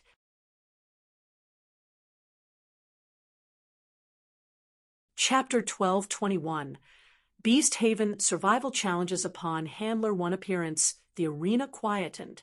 It was time for the briefing of the next major challenge. Welcome back to you all, and I commend the lots of you that have made it this far. I believe you are all ready to dive into the next challenge as well. Handler 1 began with this, as everyone focused their attention on him. The participants, who were over 60,000 in total initially, were now around 40,000 down there. The arena, without a doubt, was still large enough to accommodate them all. A wheel with multiple weird images appeared on the screens floating above. Some of the images happened to be crossed out as the ISOP candidates already participated in these challenges. It turned out that they were going to use the wheel to decide the next major challenge. This was contrary to the rumors that had been flying around, since the next challenge would practically be decided on a random. Handler 1 gave the other for the wheel to spin, and it began rotating immediately. The arrow placed in the middle signified that the wheel had stopped before a challenge that had already been scaled through in the past. After 2 more tries, the arrow tip was finally pointed at a different image. This happened to look like a bunch of unknown creatures stacked together. Survival in the Beast Haven. Handler 1 voiced with an interesting tone. This one seems interesting, he voiced from the side. Survival? Doesn't seem thrilling to me. Timmy shook his head. As for this challenge, participants are required to survive in the Beast Haven for a particular amount of time. As the name implies, you shall try to escape the onslaught of thousands upon thousands of beasts gathered from all across the universe. The versatility of species makes things more interesting, as the beasts have different capabilities and traits that makes them dangerous. To add, the supernatural abilities of all participants shall be restricted, Handler 1 stated. See, I just knew it couldn't be good, Timmy nearly yelled out as he heard the last sentence. Our abilities will be restricted. Meanwhile, we have to survive being in the same space with a bunch of beasts from all across the universe. He voiced from the side. That seems unfair, Sheila complained, but instantly turned excited. This will be fun. You're crazy, Glade stated. Only my hubby can call me that, Sheila responded while staring at Endrick with a loving gaze. Pedo, there are 3 zones within the Beast Haven. Handler 1 went on to continue explaining. The participants listened carefully, as it seemed like this Beast Haven survival challenge was more tricky than it seemed on the surface. Participants shall be provided with an Eye of bracelet. This bracelet helps you with 2 things. First, gathering life points. Second is the possession of 3 random generated attacks that might assist you in a dangerous situation. Only 3 random attacks are stored within the bracelet, and after the usage of all 3, your bracelet will only be useful for gathering life points unless you manage to acquire an attack crate, which is usually located in the red zones. Handler 1 kept explaining to them about the entirety of the challenge and all they needed to do while it was ongoing. He didn't skip any details and informed them properly of what they were meant to look out for. While it seemed like a very dangerous challenge, there were still a couple of safety measures put in place. Zing, zing, zing, zing, zing, zing, zing, zing, zing. A purplish-plated bracelet with 3 glowing red dots on its surface began appearing before everyone. The participants figured that this was the Eye of bracelet, and wasted no time in equipping it. A protective purplish helmet of sorts appeared on their faces after they equipped it. As for the alien participants who didn't have a face, it appeared on the parts of their bodies that were capable of air inhalation. A red, like hueish glow covered everyone figure as well, and a numeric figure appeared above their heads. This numerical figures were also displayed on the screens of their helmets from within, so they could see it in their line of sight like how Gustav would usually see notification panels. 0, 0, 1, 2, 5 points. Everyone had the same figures, and according to the handler, this was called life points, which would have a 5-point deduction after every hour spent in the Beast Haven.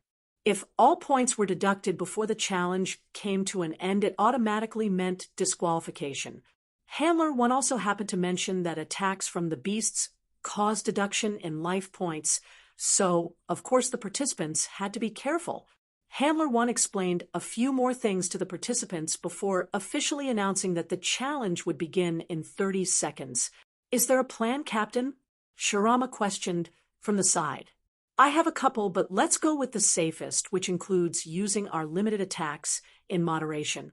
Gustav went on to explain to the group about his plan. Since they couldn't use their abilities, they were really handicapped, especially since they had no idea about what random attack was stored in their bracelet. There was no tell if it would be useful in the whatever future scenarios they might find themselves. The main aim was to stick with a large group, especially if they left the green zone. The Beast Haven Survival Challenge will commence now. A loud, automated voice rang out across the 9th disc.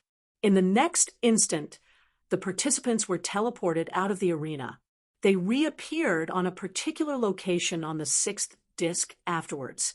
Everyone had been briefed, so they were instantly aware that they were in the Beast Haven. We were teleported to a green zone. "It looks like we might not need to move for a while," Eldris voiced as he looked around. Gustav could see that they were currently at the summit of a pillar-like black rock that was 2,000 feet tall.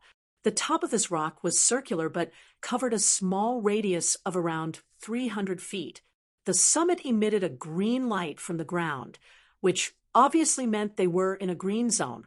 Anyone could easily fall off due to the number of participants that had gotten teleported here. However, one could instantly tell that not every participant was teleported to the top of this particular rock. In this area, there happened to be hundreds of similar-looking pilar-like rocks scattered across the place. They protruded from the ground below like they were pieces of massive nails. The ground was quite the distance away, and no one could leap off this giant piece of nail-like rock without breaking their bodies to pieces, since supernatural abilities were restricted. Luckily, we all appeared on the same place since we were close to each other. Timi heaved a sigh of relief after speaking. "Indeed, but we cannot stay here forever," Gustav stated while standing at the edge and staring down.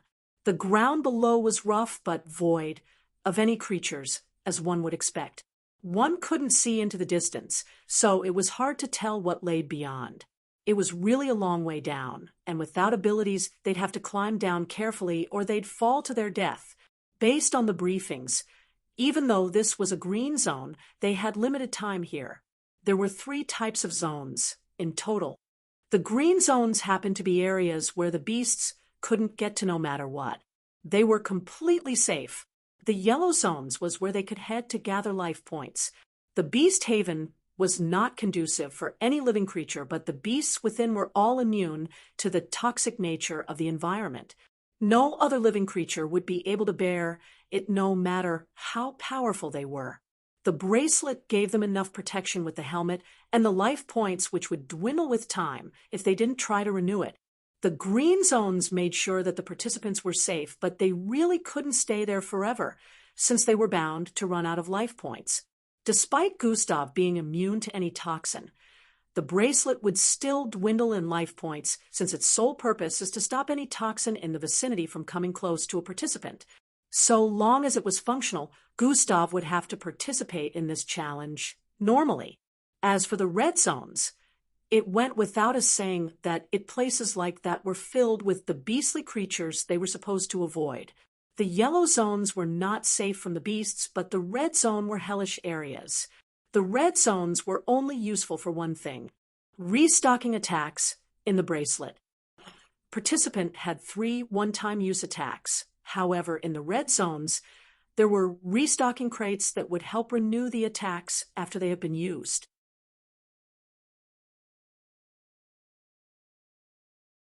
Chapter 12:22. Every participant bracelet was equipped with 3 one-time use attacks. However, in the red zones, there were restocking crates that would help renew the attacks after they have been used.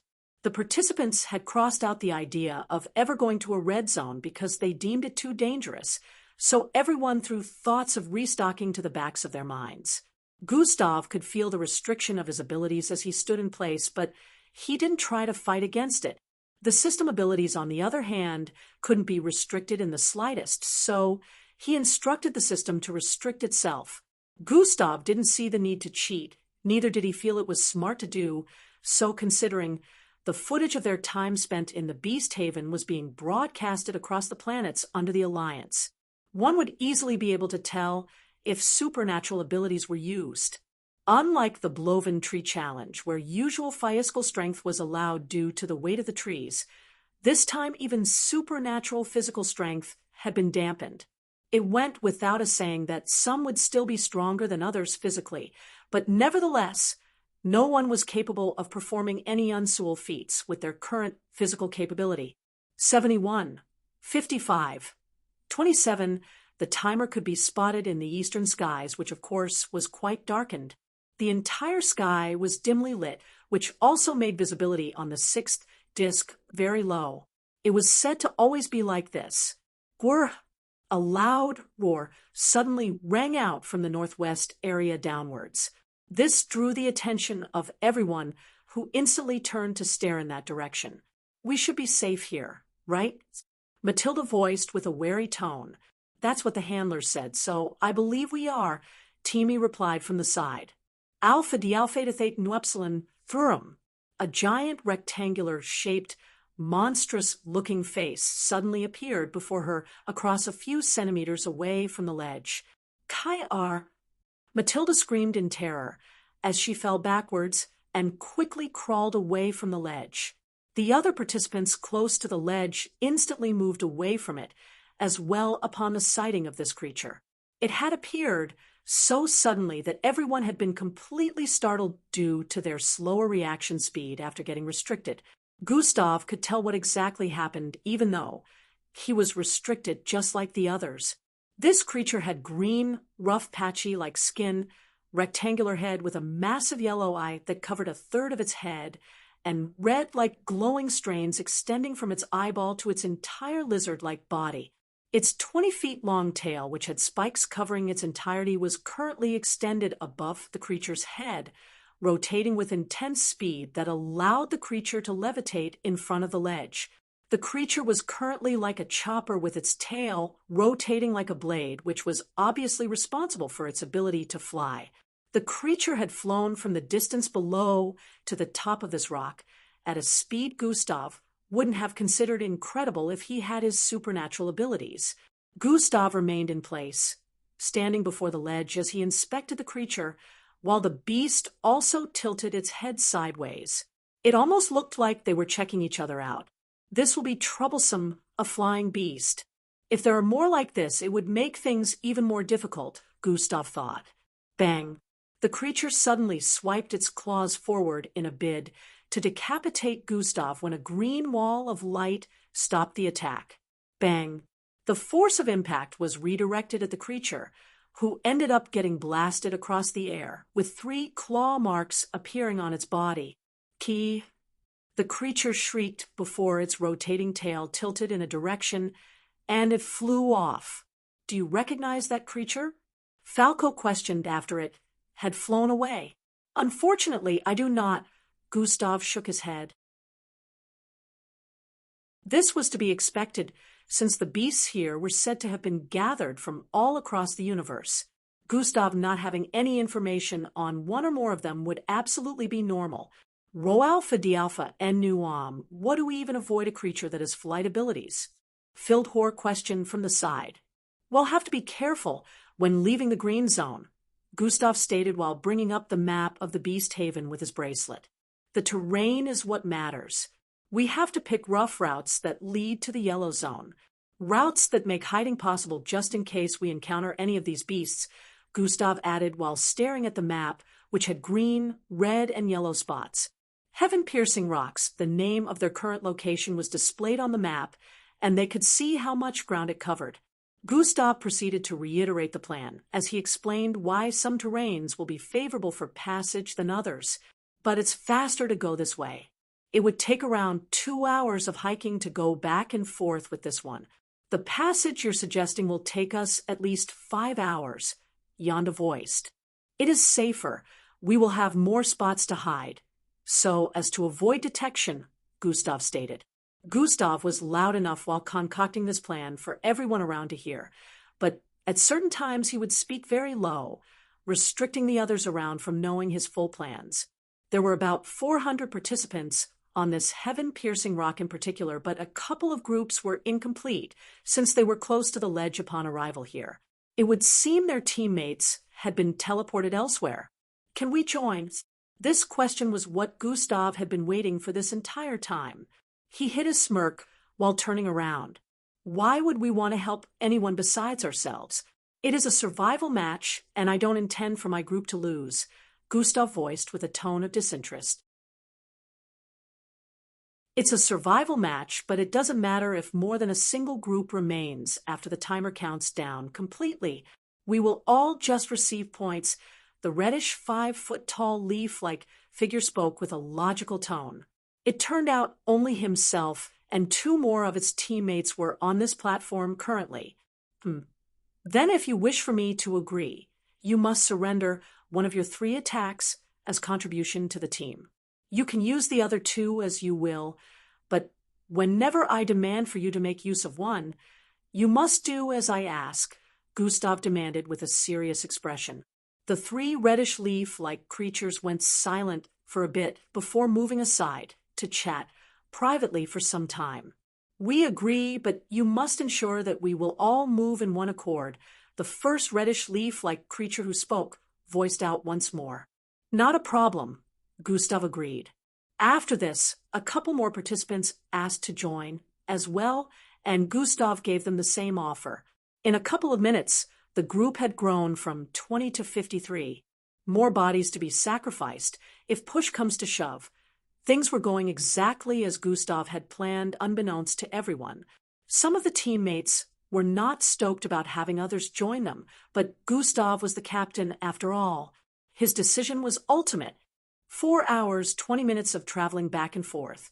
But just in case of any issues, let's bump that up to 6 hours, Falco voiced from the side. We are all restricted currently, so fatigue is to be expected, and a couple other inconveniences as well, Eldris nodded. We had 25 hours from the 125 life points we started with, which of course can be deducted if we receive damage from a beast. Leaving when we have around 30 life points left wouldn't be very smart, since we have to put uncertainties into account. Well, leave when we're down to 50 life points, Gustav voiced lengthily. He calculated that they still had around 14 hours in the green zone, till only 50 life points were left.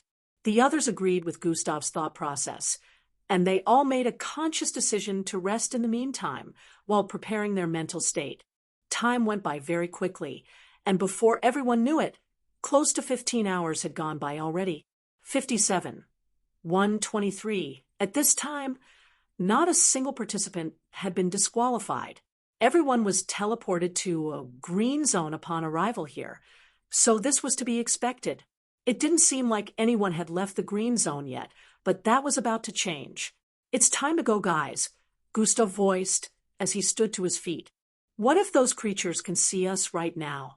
We didn't put that into account. Matilda still seemed scared. It doesn't matter whether or not they can see us.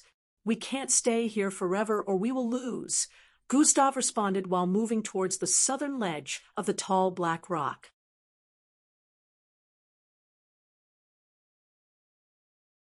Chapter 12, 23, Crossing the Sinking Highlands. Whether or not they can see us, we can't stay here forever, or we will lose, Gustav responded while moving towards the southern ledge of the tall black rock. At this point, everyone had gotten up as well and began making their way to the ledge Gustav stood before. Gustav slowly lowered his figure and turned around while firmly holding onto the ledge. He made sure to position his feet properly on the rough parts of the rocks protruding out than normal before slowly letting go of the ledge.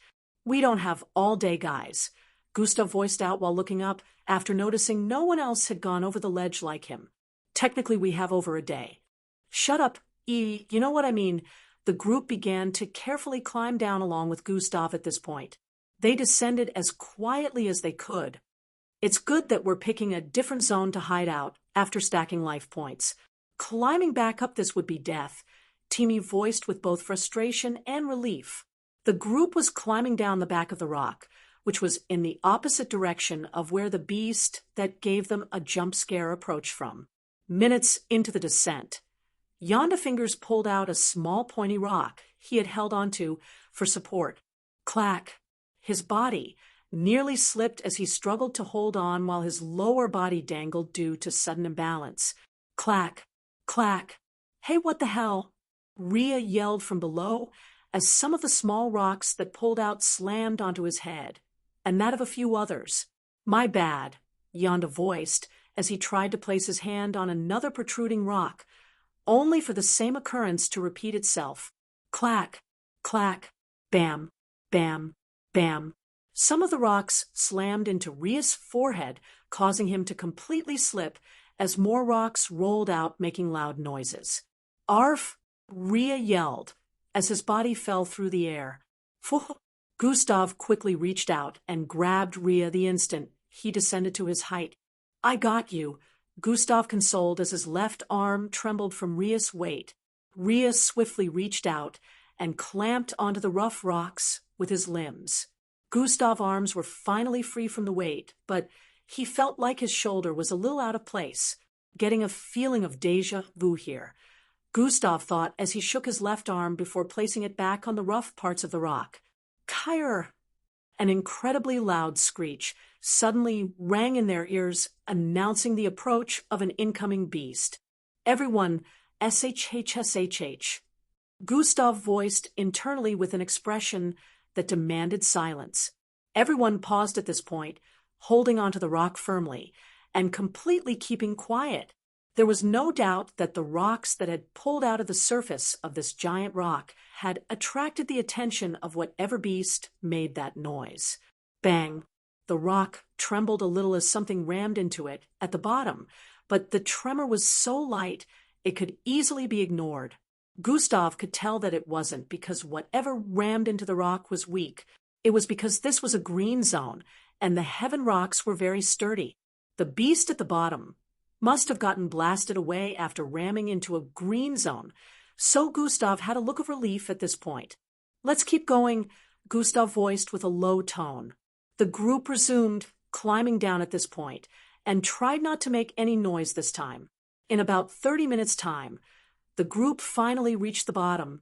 Now that they were on the ground, they could see how tall the heaven-piercing rocks in the area were. It was like staring at a bunch of skyscrapers scattered all across the place with only around 20 feet distance away from each other. The visibility seemed even worse at the bottom as the towering rocks hindered proper vision. Fortunately, the map helped with this situation. The group began making their way forward quickly but carefully. Around 40 minutes of their time had already been spent climbing down the rocks, so they had only a little over 5 hours left. It took around 20 minutes of walking and scouring around the towering rocks before they finally left the region of heaven-piercing rocks. The sinking highlands, the map displayed their current location, which was neither a green, red, or yellow zone. This was one of the few places on the maps that served no purpose besides being a route to other locations. It might have beasts lurking and might not. There was no way to know till they scaled through. The region had several mountains by the sides and paths in between that had exalted, as well as sloppy areas. However, as the name suggested. It was definitely a dangerous location. Gustav had picked it because they would definitely have an advantage here, so long as they knew how to properly tread past this region. There were splits on the ground all around them as they moved forward.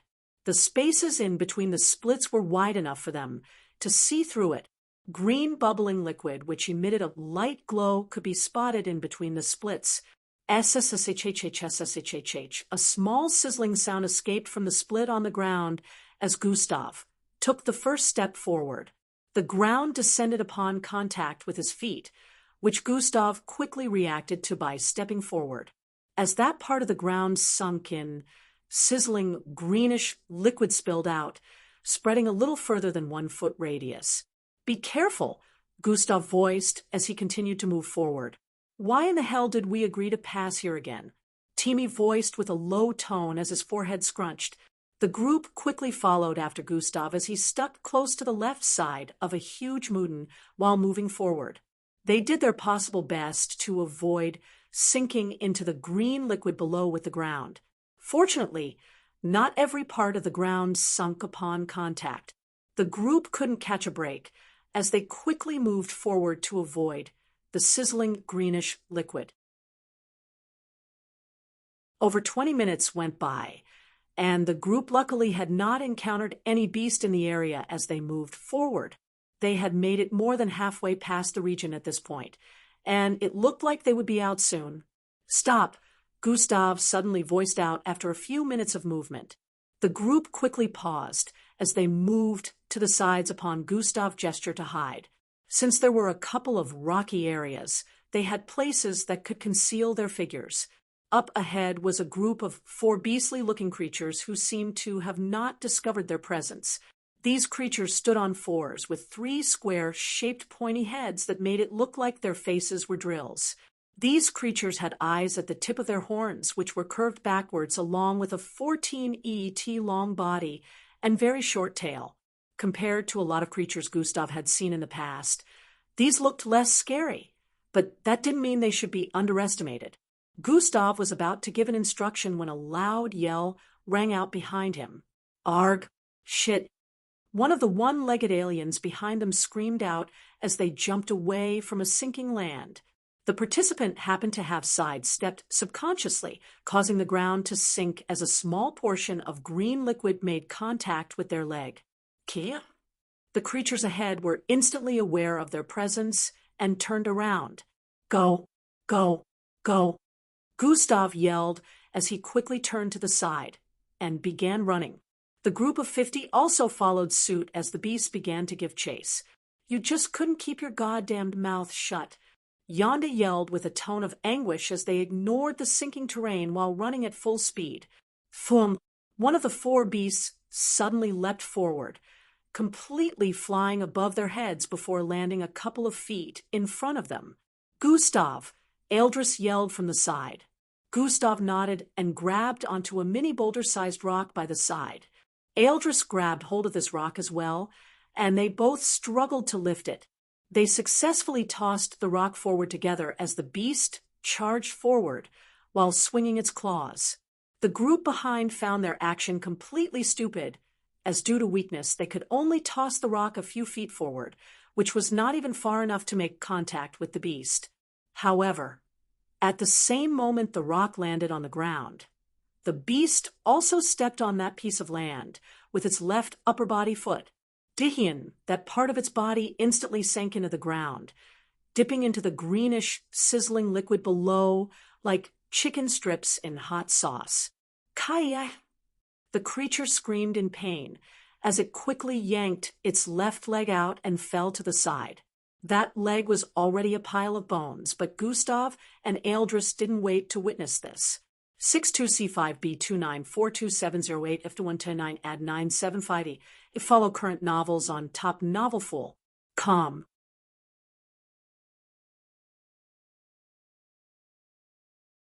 Chapter 1224, Kaya. The creature screamed in pain as it quickly yanked its left leg out and fell to the side. That leg was already a pile of bones, but Gustav and Eldris didn't wait to witness this. They had kept on charging forward, and even used the creature's body as land as they ran across it. The group behind didn't let their astonishment slow them down as they kept running forward, as well since there were still 3 more beasts chasing them. While they were curious about how Gustav and Eldris were so synchronized that they managed to pull that off, they would need a miracle to deter the rest of the 3 beasts. The beasts weren't slow. However, due to the terrain, they were more likely to sink, especially with their size and weight. This was the major reason they hadn't caught up to the group. The sinking highlands wasn't just dangerous to the participants, it was also dangerous to beasts. At this rate, they'll catch up to us. We need to separate, Gustav voiced out as they kept running. Separate, but one of them wanted to retort when Gustav continued. If we separate into 3, the beasts will be forced to split as well, and then each group can find a way to deter the beast chasing them. There's a better chance of doing so with separation, Gustav stated. Then we all can circle back and meet on the path that leads to the yellow zone after this, or we meet at the yellow zone, Eldris voiced in agreement. Chatter. A lot of them seemed reluctant, but Gustav's plan was making sense. It'll go east, Endrik voiced as he turned to the side, breaking off from the main team. Who's with me? Endrik questioned as he ran off. One of the beasts paused at this point, while the others kept chasing Gustav and the rest. A small chunk from the team quickly broke off to follow Endrik. It'll go west, Eldris stated before turning to the run in the opposite direction that Endrik had taken. A small part of the team broke off, once more following Eldris, and Gustav was left with around 20 individuals, 6 of which were Earthlings. Angie, Falco, Abestos, Matilda, and Finks had stayed on this cis, while the other 14 were alien participants. Just as expected, the separation had slowed the beasts down a bit, as each of them began chasing after one group. Gustav had told the group before they set out that they should never use any of the attacks in their bracelet, unless it was an impossible situation that they were 100% sure is inescapable. Gustav believed their present predicament to be escapable, since they happened to still be within the sinking highlands region. There, Gustav voiced loudly as he spotted a hole by the side of the bottom of a mountain.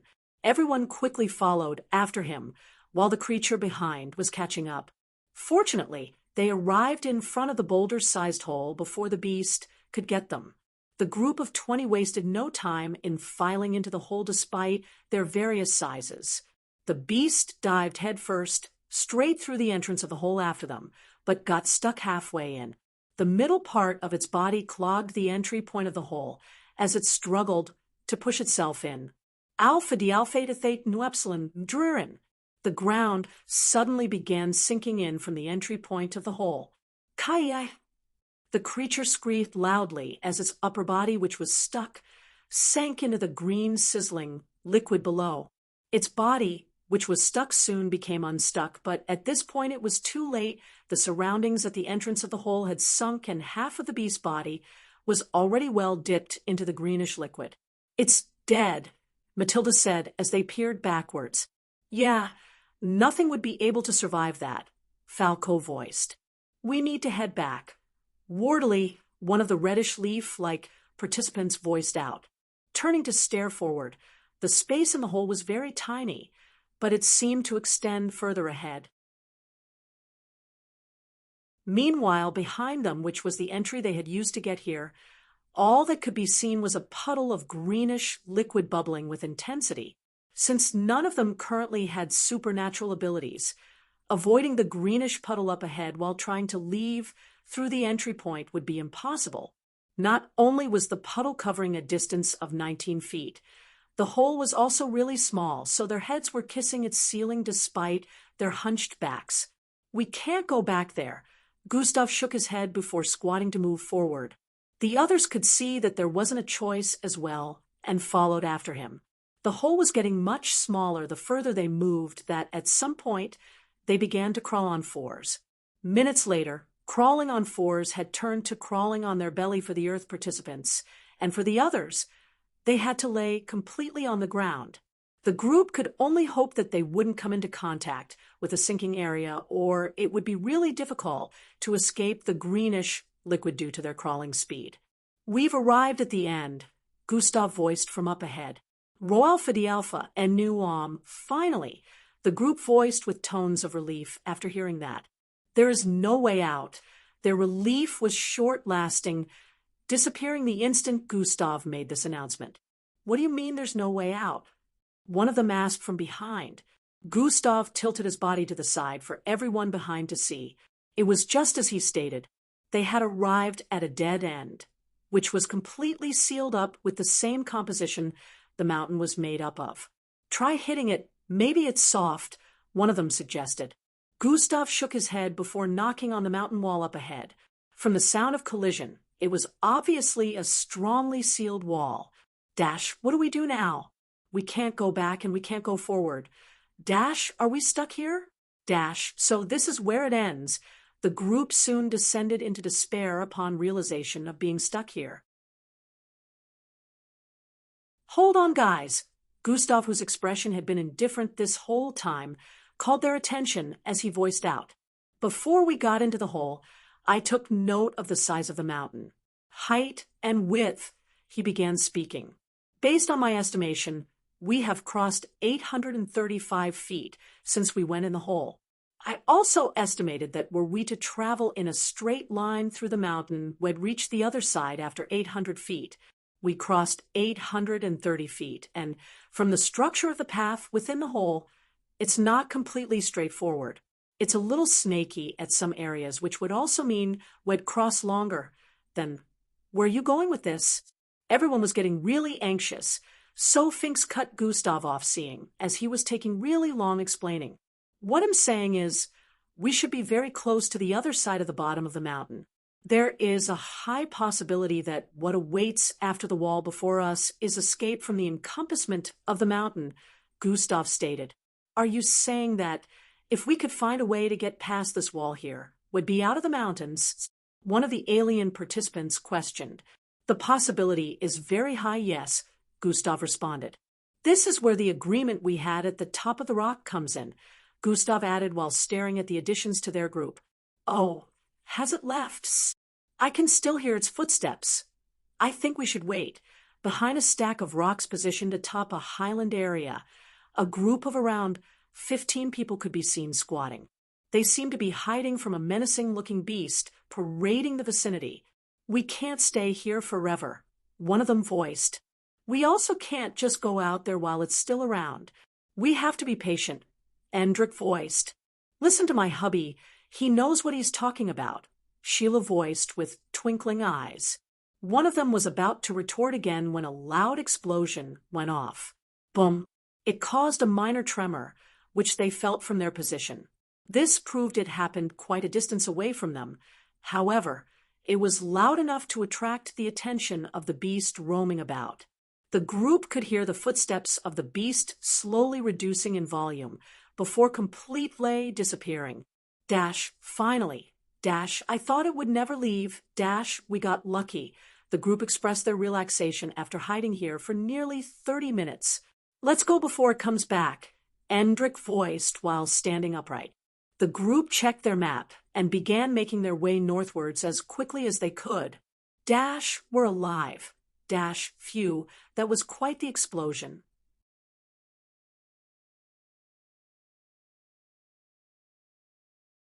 Chapter 12:25. The group checked their map and began making their way northwards as quickly as they could. We're alive. Phew, that was quite the explosion. The individuals with Gustav wiped dust off their body as they stood to their feet. They were on the other side of the mountain, and although a hole was blasted through to help them escape, they had nearly gotten buried in. Why? Gustav and Angie pulled out the last individual in their group from the sand coverings, who also began clearing the dust from their body. According to the agreement Gustav had with the others who had joined them, they each owed Gustav an attack from their Eye of bracelet. Gustav had made one of them use an attack from their bracelet to create an opening for them to escape. Before the participant made use of it, Gustav instructed everyone to hold on to the participant in front of them, so it would make it easier to get pulled out if the ones behind got buried, since the ceiling of the hole they were trapped in would most likely cave in.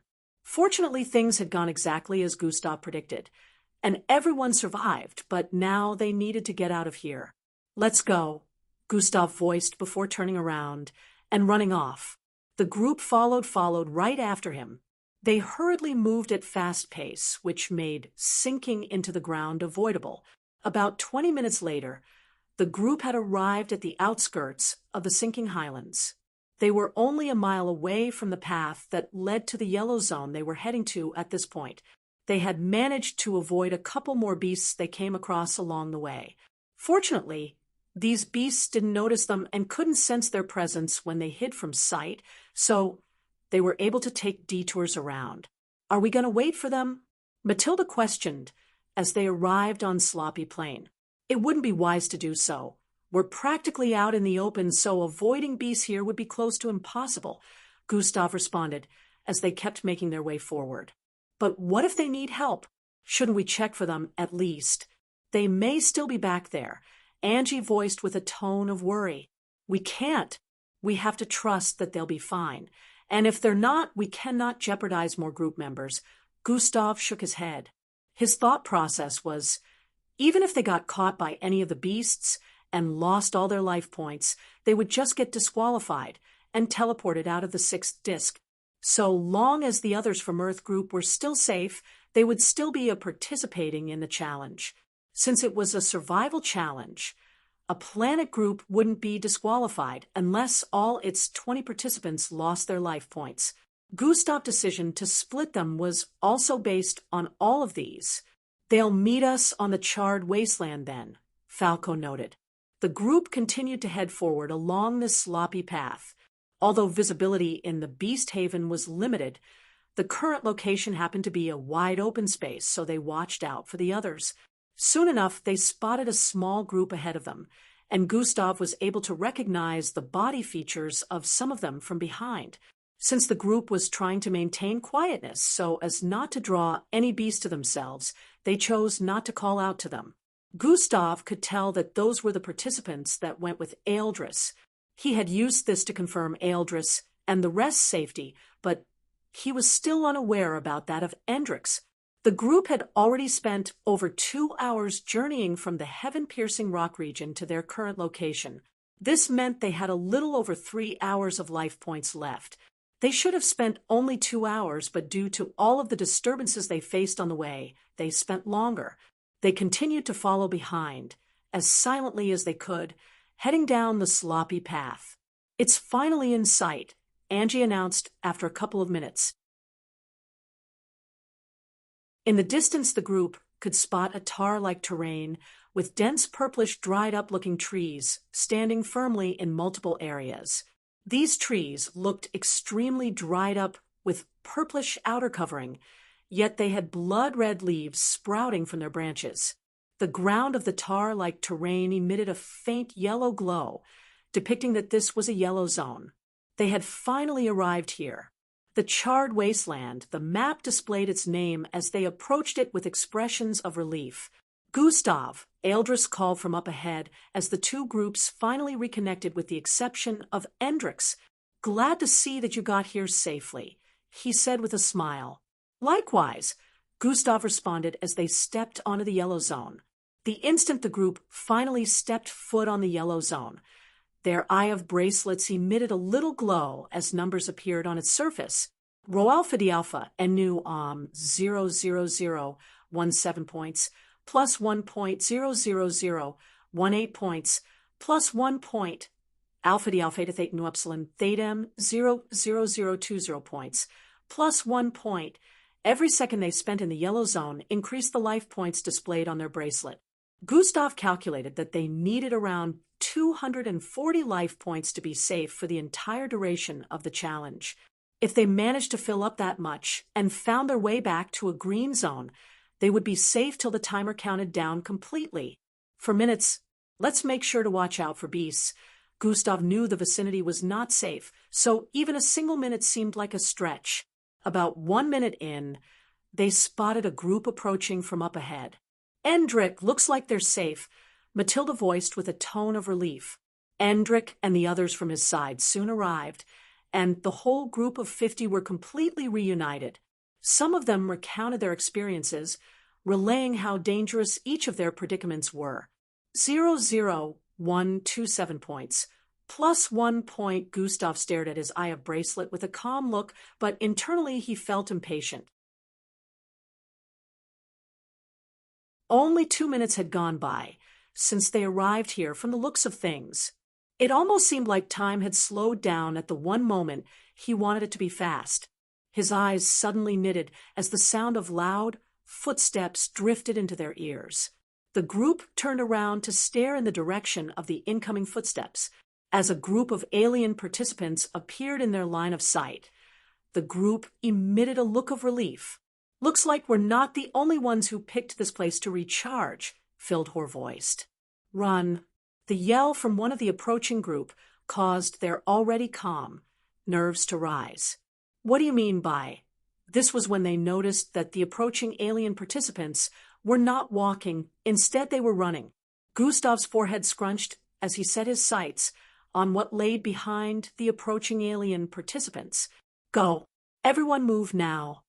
Gustav yelled as he turned eastwards. "Oh shit," he yelled, as he also spotted the multiple beasts chasing the participants from behind. The group quickly reacted by turning around and running as fast as their legs could take them. "Erf!" Loud cries were heard behind, as it seemed that the beasts had caught up with some of the alien participants. Thump! A mechanical-looking ape-like creature leapt into the air and suddenly landed in the midst of Gustav and the others. Its red glowing eyes flashed with violence, leaving the participants with no time to react. Fulham. Gustav lowered his body the instant this creature arrived in their midst, and the moment he did, a massive metallic fist swung past his head. Bang! The fist crashed into Yonda, who was directly behind him, causing his body to be forcefully thrown into the air. 100 life points. "Beast. Tard," Yonda groaned. His life points were instantly deducted as his body slammed into another alien participant behind, causing them to be forcefully pushed backwards as well. How in the hell is this thing considered a beast? It's like an artificial intelligent death robot. He screamed, and he kept running with a look of horror. "Disperse," Gustav stated. The group understood exactly what this meant and quickly ran off in separate directions. The beastly robotic figure paused for a bit, staring at its targets that were escaping in different directions. Its violent, brimming red eyes flickered as it suddenly spread both of its arms in separate directions, which began increasing in length, while holes appeared on different parts of its body. Multiple mechanical arms phased out of these holes, increasing in length and speedily shooting in the direction of the escaping participants. Gustav and a few others managed to dodge as they descended, but about 6 participants were not so lucky. The multiple arms that had extended grabbed hold of them and yanked them towards the mechanical beast.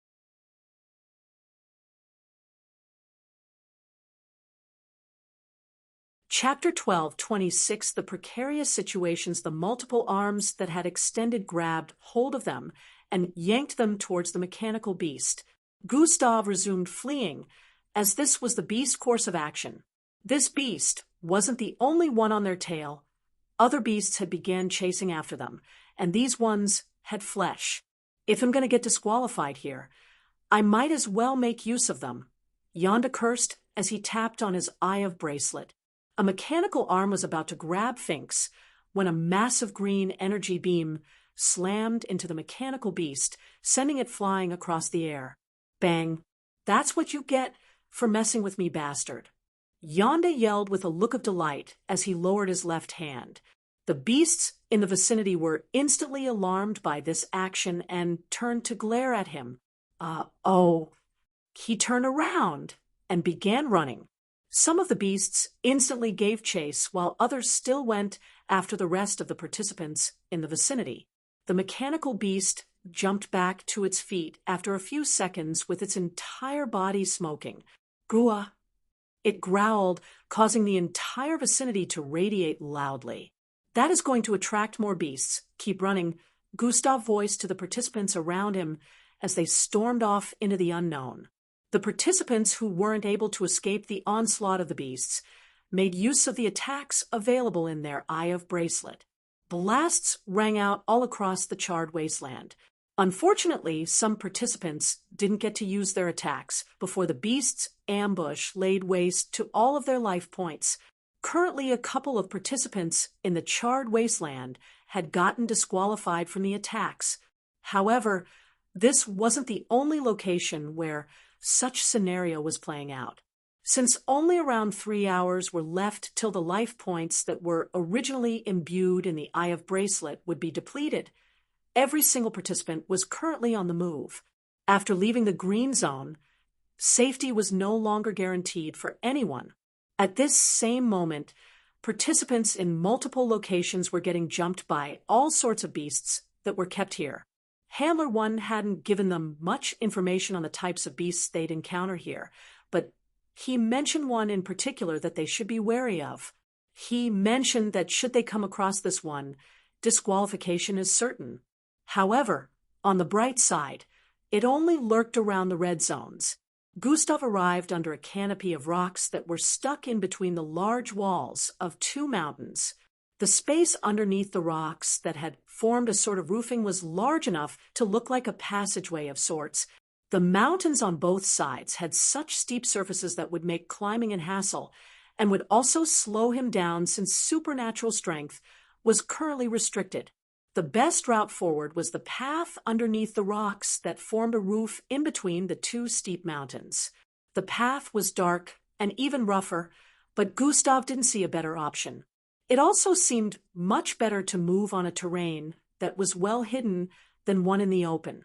"How are we sure there are no beasts hiding in here?"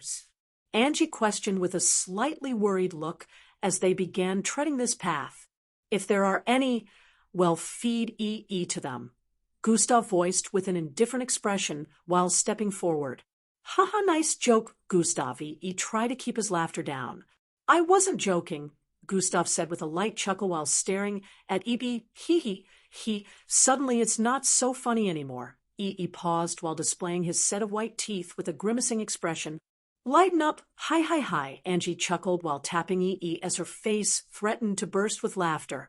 This wasn't the time to be making jokes, since they just got out of a precarious situation, but Gustav's short dialogue with EE and the expression he displayed on his face after Gustav's statement was just so hilarious that Angie found it extremely difficult to hold back laughter. "Yo, why can't we just feed Angie to the beasts instead of me?" EE complained while Angie kept laughing. "Because she's my girlfriend. Come on, man. Brothers before—" Don't you dare finish that sentence. The initially gloomy air and dreadful aura around had dissipated at this point due to Gustav and EE's presence. Gustav, Angie, and EE had ran off in the same direction during the scuffle with the beasts, so they just kept moving together at this point. It was unknown if the whole group, minus the ones who were already disqualified, would reunite. However, the green zone they were supposed to head to together was where this trio were currently headed. The triangular waterfalls, that was close. Timmy sat in a body of water while breathing heavily as the noise of water falling from the air reverberated across the vicinity. "If we had been any slower, we would have gotten disqualified by now," Endrick, who seemed to be in a much calmer state, said with a look of relief. Just like how Gustav, Angie, and E had moved in the same direction, so did he and Timmy. Both of them were initially being chased by a beast who had specifically chosen to follow only them out of the many others. Timmy had cursed their luck repeat fly as they nearly lost all of Outwit the Beast for long enough till they arrived in a green zone. The direction they stormed off in happened to be very close to their life points due to this beast. Fortunately, they were able to outwit the beast for long enough till they arrived in a green zone. The direction they stormed off in happened to be very close to a green zone, so they were the first amongst the group to arrive in a green zone. This was the same green zone Gustav had picked that they would head to after stacking up enough life points in the yellow zone. the triangular waterfalls. This location happened to have a small circular breach in space a couple thousand feet above. The breach happened to be the source of the waterfall, which descended upon the place in the form of a triangle. If one were to look at this location from afar, the triangular descent of the waterfall seemed quite spectacular. Its tip pierced the skies, while its lower parts spread like the tail of the peacock, cascading down with intensity that defied the laws of physics. This, of course, had formed a body of water which currently emitted a green glow, depicting that this was a green zone. There was no danger staying in the water body since it was quite shallow. Even while sitting in it, the surface of the water body only reached Timmy's belly area. Will the others be fine? I'm a little worried, Timmy voiced as he sat upright. That isn't what we should be worrying about right now, Endrick replied while looking around. Timmy, too, had noticed it at this point and squinted his eyes in suspicion. Surrounding the body of water were a couple of beasts who stayed put. They had kept some distance between themselves and the entry point of the green zone, but they remained in place like guards. It almost felt like they knew exactly what was going on. If these beasts stay here, we won't be able to leave the green zone, Timmy voiced out. And we only have enough life points to last us for another one day, Endrick stated. They would get disqualified if the beasts stayed here for longer than their life points could sustain them. They definitely can't stay here for an entire day, right? Timmy said with a look of hope. I don't know about that. They seem intelligent, Endrick responded while pointing in a direction. Right before their very eyes, a beast smiled at them, while shooting them a condescending gaze. Timmy gulped down saliva. We might be screwed. It looked like the creatures were going to stick around knowing that staying in the green zone would cause them to run out of life points, and coming out would mean facing an onslaught from them. It was a lose-lose situation. To make matters worse, more beasts kept arriving as time passed. What do we do? Timmy asked. For now, we wait, Endrick voiced in response.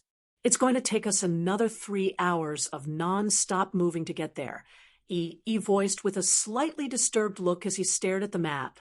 They were currently transversing across an area with uncountable number of mammoth pot-sized holes on the ground. They, of course, avoiding falling into the holes as they walked in their midst. I know, but right now we're in danger until we get to a green zone. If the others are there, we could all move together in large numbers. Gustav still felt that moving in large numbers would make it easier to have fodder in precarious situations.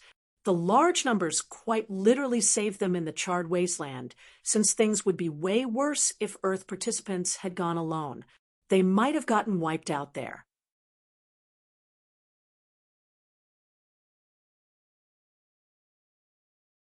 Chapter 12, 27 Difficult Decision. The large numbers quite literally saved them in the charred wasteland, since things would be way worse if Earth participants had gone alone. They might have been all wiped out there. A yellow zone is 2 hours away. Wouldn't it be more sensible to head there instead and gather enough points? Angie voiced out what was on EE's mind. Exactly, EE stated. Yes, but then it would be safer if we reunited with the others and then went there, Gustav responded. But you said that so long as any one of us managed to remain, we'd still be fine as a group. We don't even know if the others made it there. Wouldn't it be a waste to head there and meet it empty only for us to double back to the closest yellow zone, which would now take us 5 hours if our journey is uninterrupted? Angie voiced out lengthily. You make a good point, but like I said, safety. If we're the only ones left, heading to the yellow zone immediately might not be the best option. It would be better to find a safe haven and then make proper infallible plans before heading out. But like you said, the time well spent doubling back would increase him. Gustav had to admit that Angie was making sense, but it was really a tough decision. If they headed left now, after 3 hours of uninterrupted hiking, they'd arrive at the closest green zone. However, if they headed right, after 2 hours of uninterrupted hiking, they would arrive in another yellow zone. The choice had to be made now. As he wasn't even aware that she was conscious or would be able to see through the structure and discover his existence. It took him completely by surprise. Stop whatever it is you're doing And let me go, Gustav spoke in his mind. Please save me. I'll free you if you promise to save me, the Diaperonian voiced. Let me go now while you still have the chance. You can get yourself out of whatever pickle you got yourself into. It is none of my business, Gustav replied. Please save me. They will turn me into a sacrifice. Please save me. Save me. Save me. Save me. Save me. Save me. Save me. Her voice kept ringing in Gustav's head, causing him headache. His face squeezed up with annoyance. Enough! Gustav yelled as a small pink and reddish glow emitted from his being. Fisk, he was instantly freed from the hold of the Diaperonian. You just ruined your chances of getting saved. Do it yourself, Gustav stated before stamping an invisibility button on his forehead. Cognitive concealment has been activated. He tapped the button on his forehead after activating cognitive concealment, causing his entire body to disappear as he turned invisible. Are you truly not going to save her? The system inquired. TCH, why should I? Gustav said internally before swooping downwards. Don't be reckless like the last time. The system voiced. No worries. This time there isn't a crazy internal structure with unexpected gravitational laws. Gustav was relieved that it seemed easier than the last time. Upon getting close to the ground, he hovered slightly over it, flying forward into the massive temple. More statues bearing semblance to that of the one above could be seen placed in different parts of the temple interior. Although smaller in size, they seemed to be arranged in a way meant to beautify the temple. However, some of these statues were in compromising positions, some with weapons jarring through their head or chest, real internal organs planted in different corners as well. Gustav could easily tell. Weird rocks that Gustav had never seen before could also be spotted, which made him wonder how their sense of beautification worked. Any normal person that stumbled into this temple would be scared out of their wits instead of standing there and praising the design. Gustav immediately arrived before the altar area after avoiding the multiple creatures moving about the place. The system had once again revealed the name of the species to Gustav, but he wasn't interested in that right now. He just wanted to get the Viander egg and move out of this territory as soon as possible. I'll alert these creatures about your existence if you don't help me right now. He suddenly heard the voice of the Diaperonian in his mind the instant he reached out to touch the Viander egg. She looked even more slimy and gooey in closer proximity. Gustav only took a glance at her and the binds surrounding her figure. No, I'll be out of here before they can even do anything, Gustav responded while grabbing the Viander egg. Please, I'll owe you one. I'm a princess, I'll give something back in return. Anything you want. The Diaperonian participant begged. Why can't you just slither your way out of that thing? You're practically liquid, Gustav questioned. The binds stop me from dematerializing, she voiced. I promise to do anything. Please just free me, she added. Gustav paused at this point. Anything?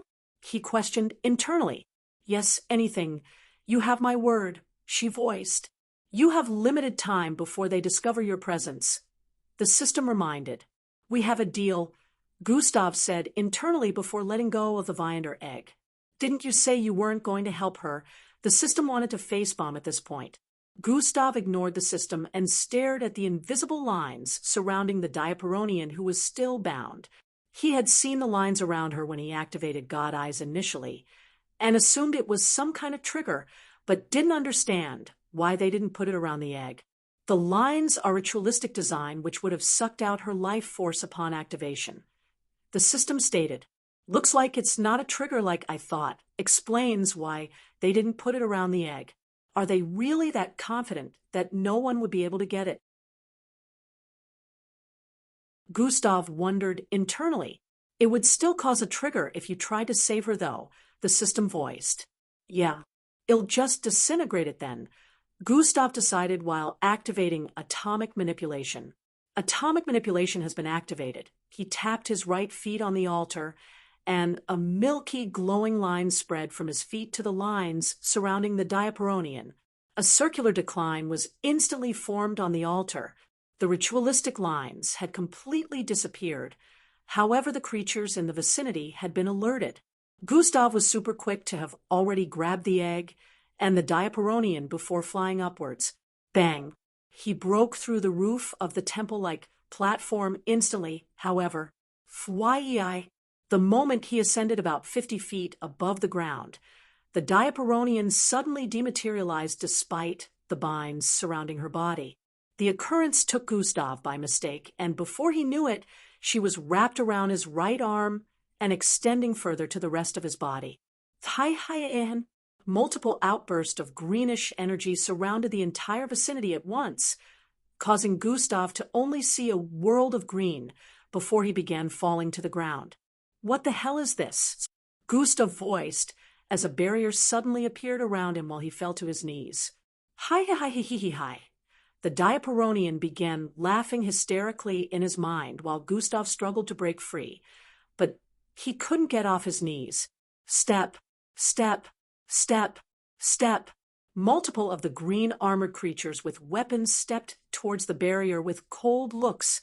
"You fell into our trap, thieving scum," one of the Zergs stated as he arrived before the barrier. He happened to be around 20 feet tall with a massive club-like weapon in his grasp. "What is this? Cosmic superiority?" "Not quite, it feels different," Gustav questioned internally with his forehead creasing. His body wasn't listening to his commands, and this wasn't like the hold the Diaperonian had on his body earlier. That power made him unable to move, but this power was compelling him to kneel. Looking upwards, Gustav could see the upside-down horn on the scalp of the Zerg, glowing a bright green light. However, it wasn't just him. Other Zergs in the vicinity had the same green glow, and it seemed to have set up the barrier surrounding Gustav. The Diaperonian goo slid down from his arm and moved across the ground towards the largest Zerg. "Good job, Fenna," the Zerg stated as the ashy slime arrived before him before getting sucked into the upside-down horn on his forehead. "A participant working with one of the creatures down here?" This didn't make any sense to Gustav. The binds, which were supposed to stop her from dematerializing, seemed to have been a fluke, and she could have dematerialized any time she wanted. Gustav had been successfully fooled. These creatures were truly intelligent, but a lot still wasn't adding up. "I found Fenna and made her my slave."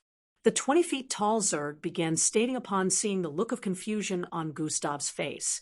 After saying a couple of things, Gustav now understood everything. The Zergs were aware that someone was going to try and steal their Viander egg, and from the looks of things, he wasn't the first. The power of the chief of the Zerg's upside-down horn lets him bring back to life someone and make them his slave. He apparently found the corpse of Fenna, a Diaperonian participant somewhere unknown, and brought her back to life as his slave. Being her master, he UNDSSS 2 reasons, bad matchup, and that's their captain, Gustav replied. "Oh," Timmy voiced, "will you be going then?" "Nah, I have a better matchup." "Elevra, you're up," Gustav announced. Elevra's face turned focused as she heard this. "How far do I have to go?" She wanted to know if it was necessary to go all out. Gustav had told everyone initially that they wouldn't be displaying all of their strength from the start, but eventually they would go all out.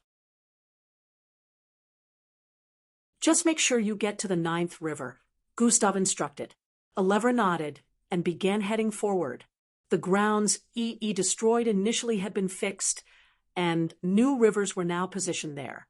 As Elevra arrived before the first river, the Anusa relic appeared before her, and she reached out to grab it. A few moments later, she was holding onto a massive spear with a fiery purplish flame at its tip. Elevra stared at her weapon with a look of satisfaction before pointing it at the river before her. Her entire figure was soon emitting a bright, purplish glow as the ground began to quake. On the other side, Captain Shumi held on to what looked like a massive cannon. It was 4 times her size, yet she held it above her like it was nothing while pouring energy into it. A couple of moments later, they both took action. Boom! A shot was released from the cannon, which flew into the river ahead and exploded with intensity.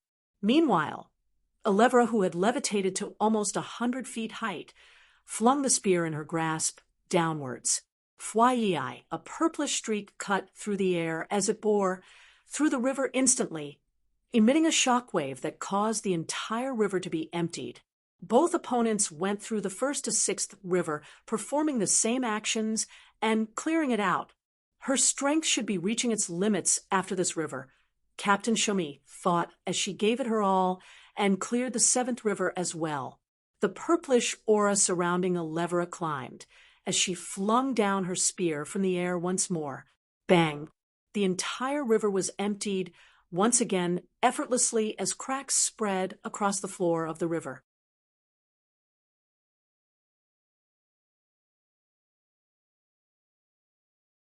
Chapter 12:28, above the surface right before their very eyes, which was filled with uttermost bewilderment, Gustav stood to his feet, no longer hindered by their abilities. What? How are you doing this, thieving scum? The chief of the Zergs voiced. It's just a Yarky dupe. Gustav muttered as he stepped forward and grabbed the Viander egg. Gustav barely activated cosmic superiority, since he didn't want to bring any attention to himself. Exuding a little bit of its energy was enough to break out of the hold of the Zerg's power. Yarky? That creature is dangerous, chief. What is this? The Zergs were already astonished and wary upon witnessing Gustav's feat, but in the next instant he suddenly disappeared from sight. Bang!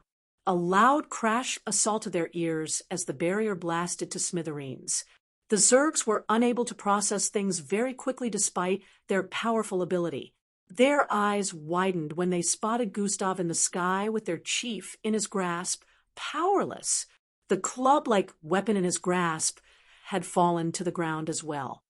Chief, they yelled with looks of horror as they began throwing weapons upwards. Eltes, time to send you to the afterlife. A smirk appeared on Gustav's face as his frame cut across the air with intense speed. Despite his size, the chief of the Zergs struggled powerlessly with Gustav's right hand, holding tightly onto his throat. Please spare me. You can have the egg, the chief pleaded after seeing their immense difference in strength. I already have the egg. You don't strike a good bargain, Gustav stated as his fingers tightened around the neck of the chief, which was very small in comparison to his size. Erfurg, I have a better bargain, PL. Ease, spree, M.E. The chief of the Zergs pleaded, I don't want to hear it. Greed got me into this situation. Your power will be enough compensation, Gustav replied as he prepared to extract the chief's ability. MP, I have a MAP. I see in HLPY, OU, GT, MORE, GGS. The chief kept struggling to speak. He says he has a map, the system voiced. I already know my way around, Gustav replied. You do, but you keep getting into these situations that delay you. Didn't you say you wanted to get out of here as soon as possible? The system inquired. Gustav thought about it.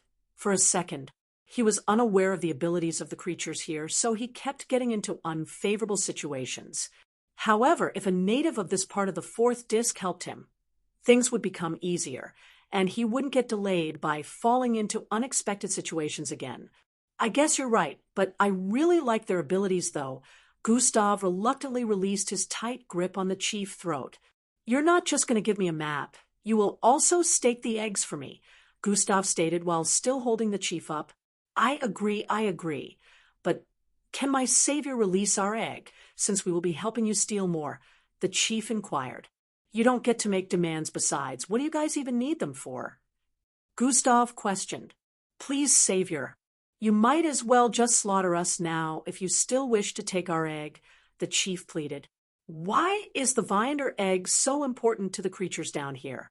Gustav wondered internally with a slightly raised left brow. Who knows? The system answered like it was unaware too. Very well then, Gustav voiced while turning around. Fwyi, he sped across the air once more and arrived above the territory of the Zergs, who were still prancing around in despair. Gustav let go of the chief, who fell from the aid and landed before his kin. "Chief," the Zergs yelled in joy.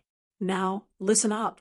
Gustav floated a few feet above the ground with a menacing gaze, causing the Zergs to shudder. They meekly fell to their knees and listened as Gustav made demands on what he wanted. The creatures would do anything to make sure their eggs were not taken from them, so they accepted Gustav's demand. They couldn't even disobey, even if they wanted to, since their chief already agreed. With the partnership, the Zergs informed Gustav of this part of the fourth disc properly. Apparently, it was a kind of dimension between the fourth and fifth disc, but they were still a part of planet Ozius. However, they weren't completely recognized by the major species existing on the surface of the discs. The Ozus, they were seen as less important and inferior, and the eggs happened to be what helped them evolve and grow as a species. Gustav still didn't really understand a couple of this about this whole dimension, but he had more knowledge about planet Ozius now. It was normal for a planet to have multiple species, especially one as massive as this. However, he didn't understand why the Ozus choose not to acknowledge the existences of the ones here. As he stayed longer, he realized the Zergs were more peaceful than they looked on the surface. Despite the chief's special ability to revive the dead with that upside-down horn of his and turn them to his slave, he didn't think of conquering more territories. This ability could change the tide of battles if he wanted to conquer even the surface, but the chief only wanted to protect his people. This is the one we will be infiltrating second, the Bootfog territory. They have warping abilities and tend to set a lot of traps, but I can get you the egg without them ever knowing it. The chief spoke to Gustav after their first haul. They had already managed to get one Viander egg in the last hour. It was so easy to get into the territory due to the help of the chief and get the egg out after replacing it with a dummy. This time Gustav didn't get into any scuffle. It was almost too easy that he thought something was wrong. "So you know their leader?" Gustav questioned. "We have been acquainted in the past, yes," the chief answered. "So, you're willing to double-cross this acquaintance of yours?" Gustav inquired once more. "To save my people, with no question, I would," the chief answered unhesitatingly. "All right then, let's go," Gustav voiced before getting off the altar within the temple. "Finhing." Gustav held his right eye as he felt a small thump. "Savior, is anything the matter?" The chief questioned with concern while staring down on Gustav due to his large size. "Nothing. Let's move." Gustav lowered his arm before stepping forward. "Core. Falco coughed out spurts of blood as he knelt in the middle of a massive crater. The frost in the surrounding had completely vaporized, leaving a completely decimated environment. Falco looked up with an unyielding expression as a figure descended from above. Bang! He landed directly on Falco, who was struggling to get up. The entire vicinity quaked intensely as the figure with 6 arms and blue starred patterns got off Falco back, which had made a loud crack upon collision. "Oops, I didn't mean to, Earthling." Captain Strum squatted before Falco and grabbed his hair with one of his left hands. He slowly pulled his head up a little, which had blood smeared across. "I applaud you for surviving my first attack. You are indeed strong, but, it's only right for me to treat you the same way you did my subordinates. I'll get the egg back after having a little fun with you." A confident and prideful grin appeared on his face. "Don't die just yet," Captain Strum voiced before pulling Falco completely off the ground and smashing his face into the wall of the crater. Bang, bang, bang, bang, bang. Captain Strum blurred across the vicinity in a zigzag format as he repeatedly smashed Falco's face into the walls and ground, causing a quakes. "Come on, don't make this boring for me." He raised Falco's entire body with 2 of his arms and began punching his gut with the rest of his 4 arms. "Dash, should we stop him? Dash, do you want to die? Captain Strum would rip you to pieces." "Dash, wouldn't the Earthling die if this continues, though?" "Dash, I think there's a penalty for that, but we can't do anything but watch right now above THS crater."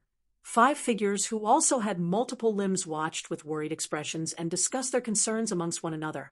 Bang, bang, bang, bang, bang, bang. Hundreds of punches slammed into Falco's gut at very fast pace, causing him to spit out more blood, which touched Captain Strum's face. That's gross, you got blood all over me." Captain Strum let go of Falco at this point, who fell to his face with a battered body. "Disgusting," Captain Strum stated before swinging his left foot forward. Bang! His foot collided with Falco's face, sending him flying out of the crater. Bang! Bang! Bang! Falco slammed into the ground and repeatedly ricocheted off it, sweeping across the ground for hundreds of feet. SSS, telekinetic split, universal separation, he muttered as a wave of energy was released from the blade of the katana. Triuish.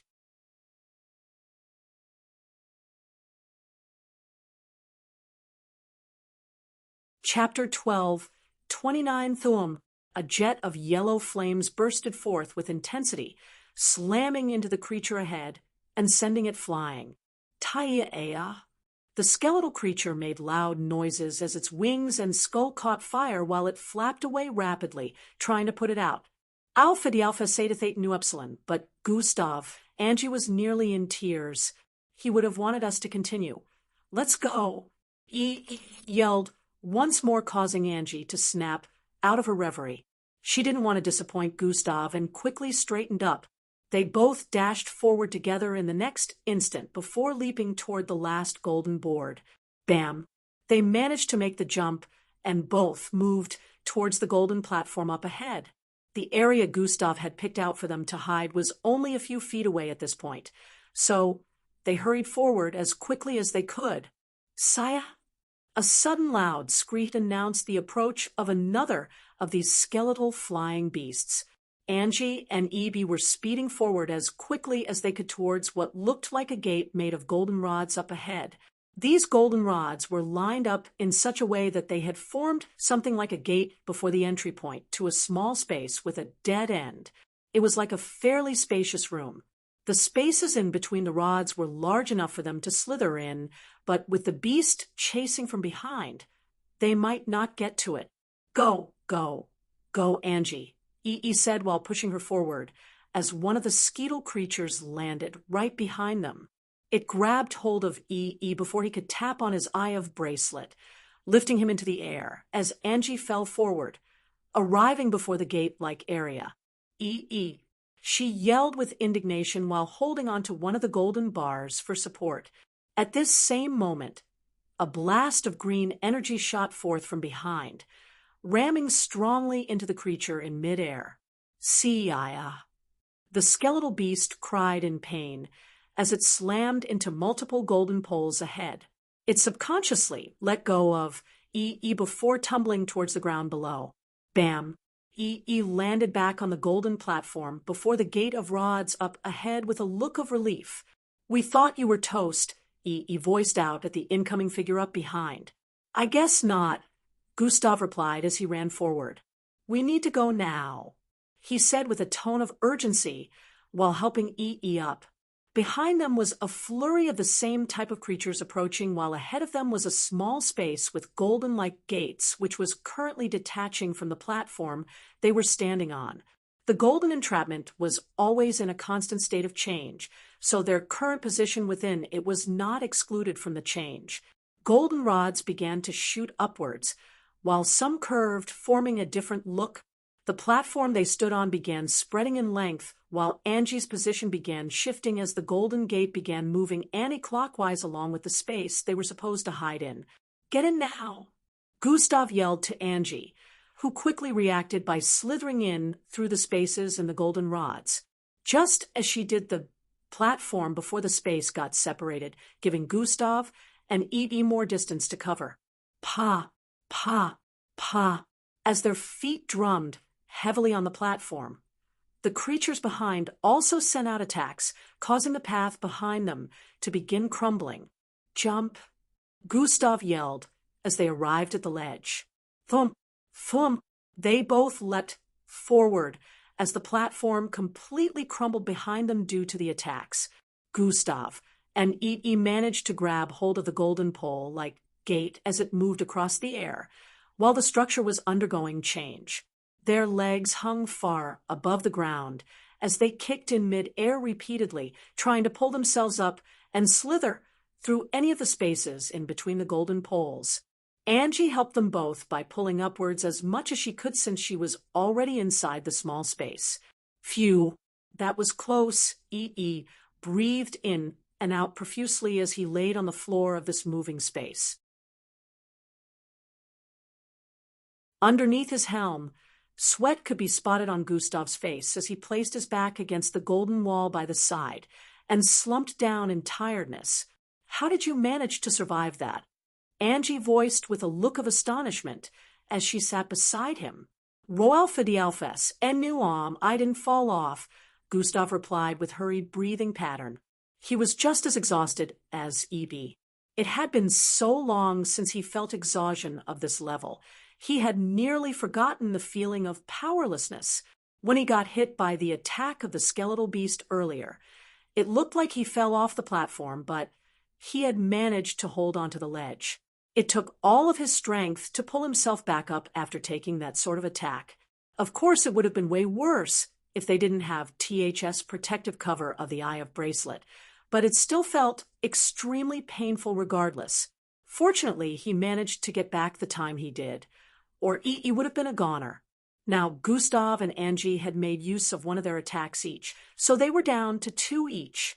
Gustav could feel his sight blurring as he kept breathing in and out profusely. What's wrong? He wondered as the environment suddenly began to give off a sense of vagueness. Gustav, are you okay? Sound had turned fleeting as his senses dulled, and as an impending feeling of doom assaulted his mind. Huff, huff, huff. Angie could see that from the irregular movement of his body as he sat in a voluntary state, something was wrong. E.E. Angie quickly called out to E.E. with a worried expression. E.E. skittled over and shook Gustav a couple of times while uttering words that Gustav was currently unable to pay attention to. Everything was fleeting at this moment except for the impending sense of doom. Am afraid. Gustav's vision turned red for a bit before flashbacks played out in his mind. It's a panic attack. He's having a panic attack, E.E. voiced with a tone of realization to Angie. What do we do?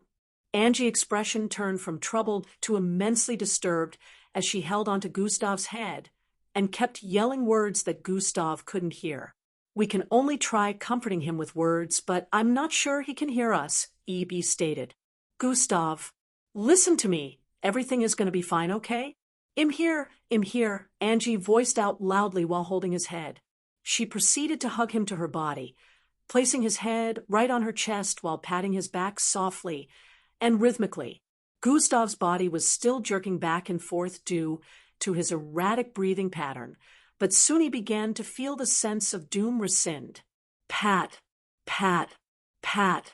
The gentle pats on his back slowly caused him to regain a bit of clarity as his mind, which was initially running with a lot of thoughts, began to calm. Like a baby who had relaxed in the arms of its mother, Gustav remained in place, laying on Angie as minutes went by. Phew! E.E. relaxed as he noticed that Gustav had calmed and stood up to stare at the gate-like entry point of the small space. Bang! The instant he was 1 feet away, the massive skeletal face of a beast appeared. Its dark wings flapped repeatedly as its body floated before the structure. Upon releasing a loud scream, it began attacking the golden-colored gate like poles repeatedly. Clang! Clang! E.E. quickly swerved out of the way as purplish arcs slammed against the poles, and some busted into the small space. Its claws repeatedly slashed against the gate-like poles, but there was no damage. However, E.E. didn't want the noise to attract the others, or have one of the residue energy from its attacks hit Gustav and Angie. He quickly stepped forward after moving out of the way initially. See? The skeletal beast screeched loudly again, causing its mouth to open wide as purplish light gathered within it. Ugly, your breath stinks. Do you use that to talk to your mother? E voiced as he tapped on his Eye of bracelet. Black Bolt Transporter. The name of the attack appeared on EE's bracelet as he stretched forth his left arm. Twin, a black circular beam shot forward, encapsulating the entire of the creature ahead. The creature was startled and began attacking the circular black barrier surrounding it, frantically. However, this was to no avail as the space within the black beam shrinked, and it ascended further into the air. Fume, the circular beam flew off into the distance with the beast within, returning a bit of tranquility to the environment.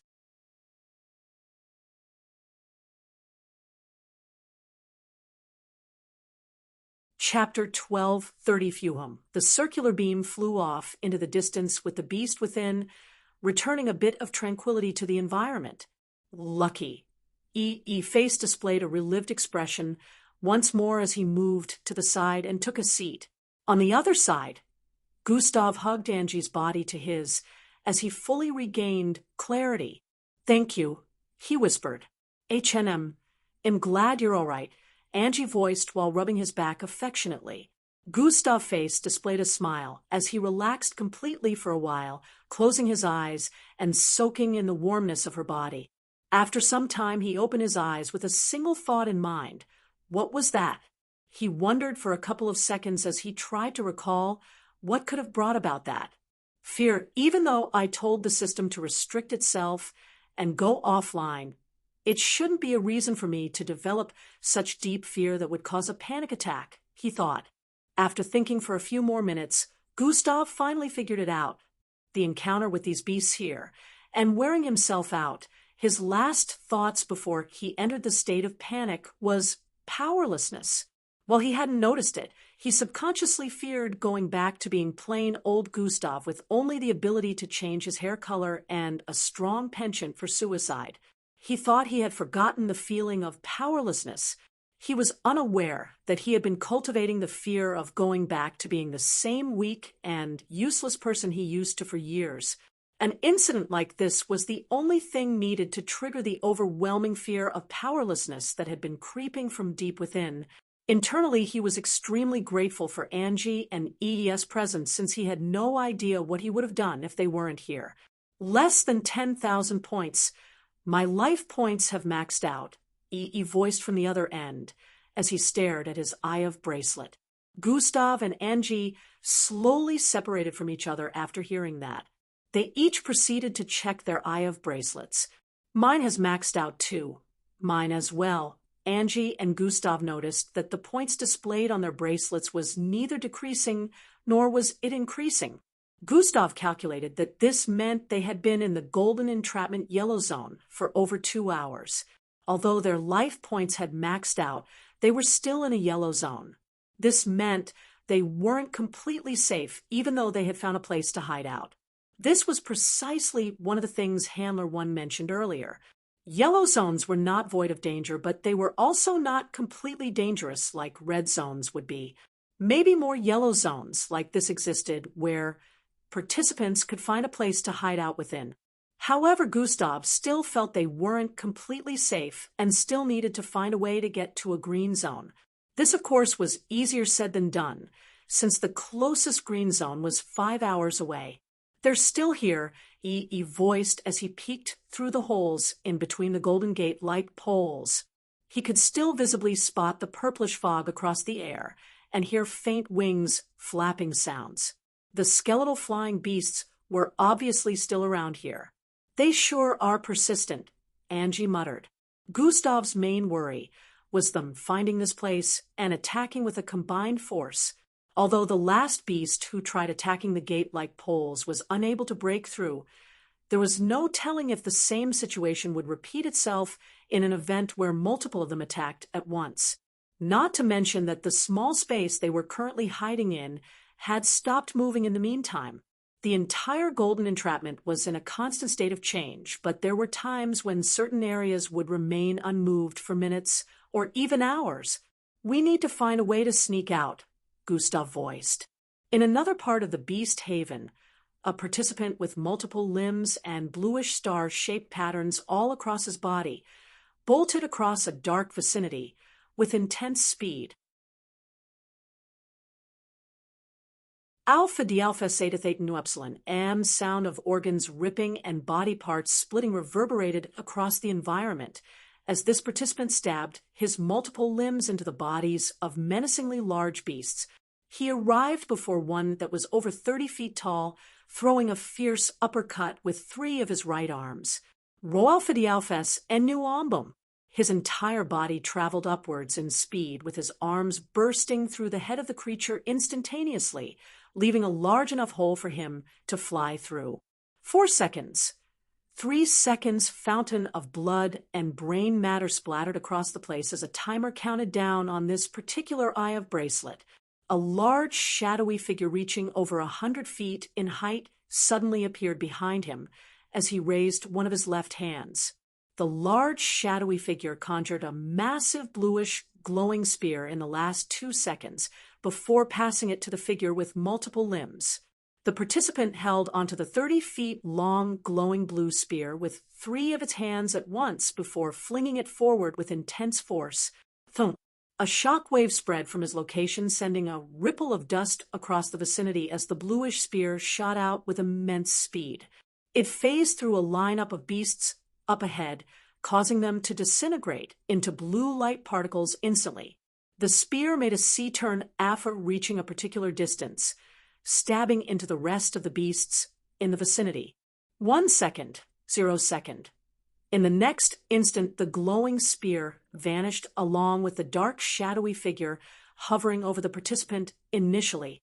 The participant raised his arms slightly as he felt power leave his body. 10 seconds was enough, he voiced with a tone laced with pride while staring at the corpses that drenched the surface of this environment. He turned around and moved towards a small black crate up ahead. The instant arrived before it, he placed his left arm into it. Thry, a computerized sound, rang out before he withdrew his hand. Attacks restocked, plus 1 extra attack. His multiple eyes had displayed hints of astonishment and excitement as he noticed the notification on his eye of bracelet. Things are about to get more interesting. Unlike these unworthy weaklings, I, the captain of the Draconites, shall not cower in the face of any adversity, even powerlessness. I shall bring the Beast Haven to its knees, Captain Strum stated with a short burst of laughter while turning around. He tapped on the map display on his eye of bracelet. Scarlet Canyon, the location that was displayed on the map as his current position, showed that he was in a red zone. What he had come here for was unknown. However, what was known was how he had slaughtered over 200 beasts here since his arrival. Is this to say that he still had his supernatural abilities? No, that wasn't the case. Captain Strum had made use of 2 of his attacks before his arrival here. His last attack just happened to be one that displayed unlocking participant abilities for 10 seconds. He was allowed to use his supernatural abilities for 10 seconds due to this, and that was enough to lay waste to the entire region. He only came here to restock in the first place, ignoring that it would be packed with all sort of dangerous beasts. It was like Captain Strum was without fear or restraint despite losing the teammates who were initially around him earlier. Now that he had achieved his objective, he began making his way to the closest yellow zone. Now he had 4 attacks instead of 3 after restocking. Time went by very quickly. 23:45. 10. Less than a day was left till the end of the Beast Haven Survival Challenge currently.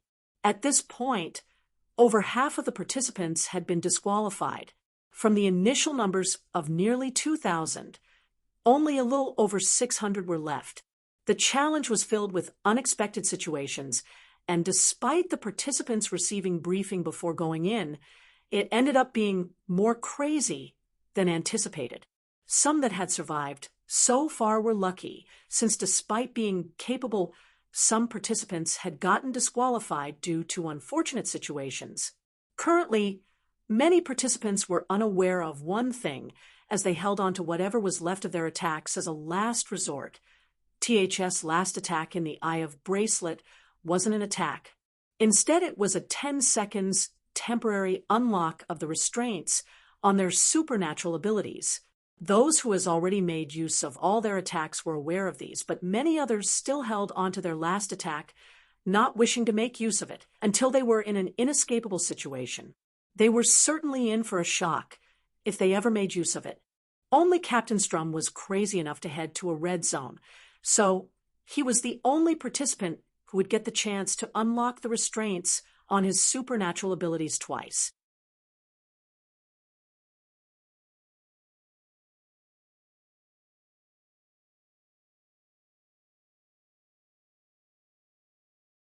None of the two, Gustav answered with a smirk. Impinging on the fact that it has been in existence since and wasn't created due to boredom or ISOP. Embedding on the fact that they use the Beast Haven for competitive competitions between natives or punishment for criminals, Gustav elaboration caused both of them to open their mouths. Roalfadialfes and knew Omno that he mentioned this. It actually made sense. Why didn't I think of this before? Nearly cussed. You were holding out on us before, right? Sneaky. Angie pinched Gustav's sides. Ow, no haha, Gustav chuckled while responding.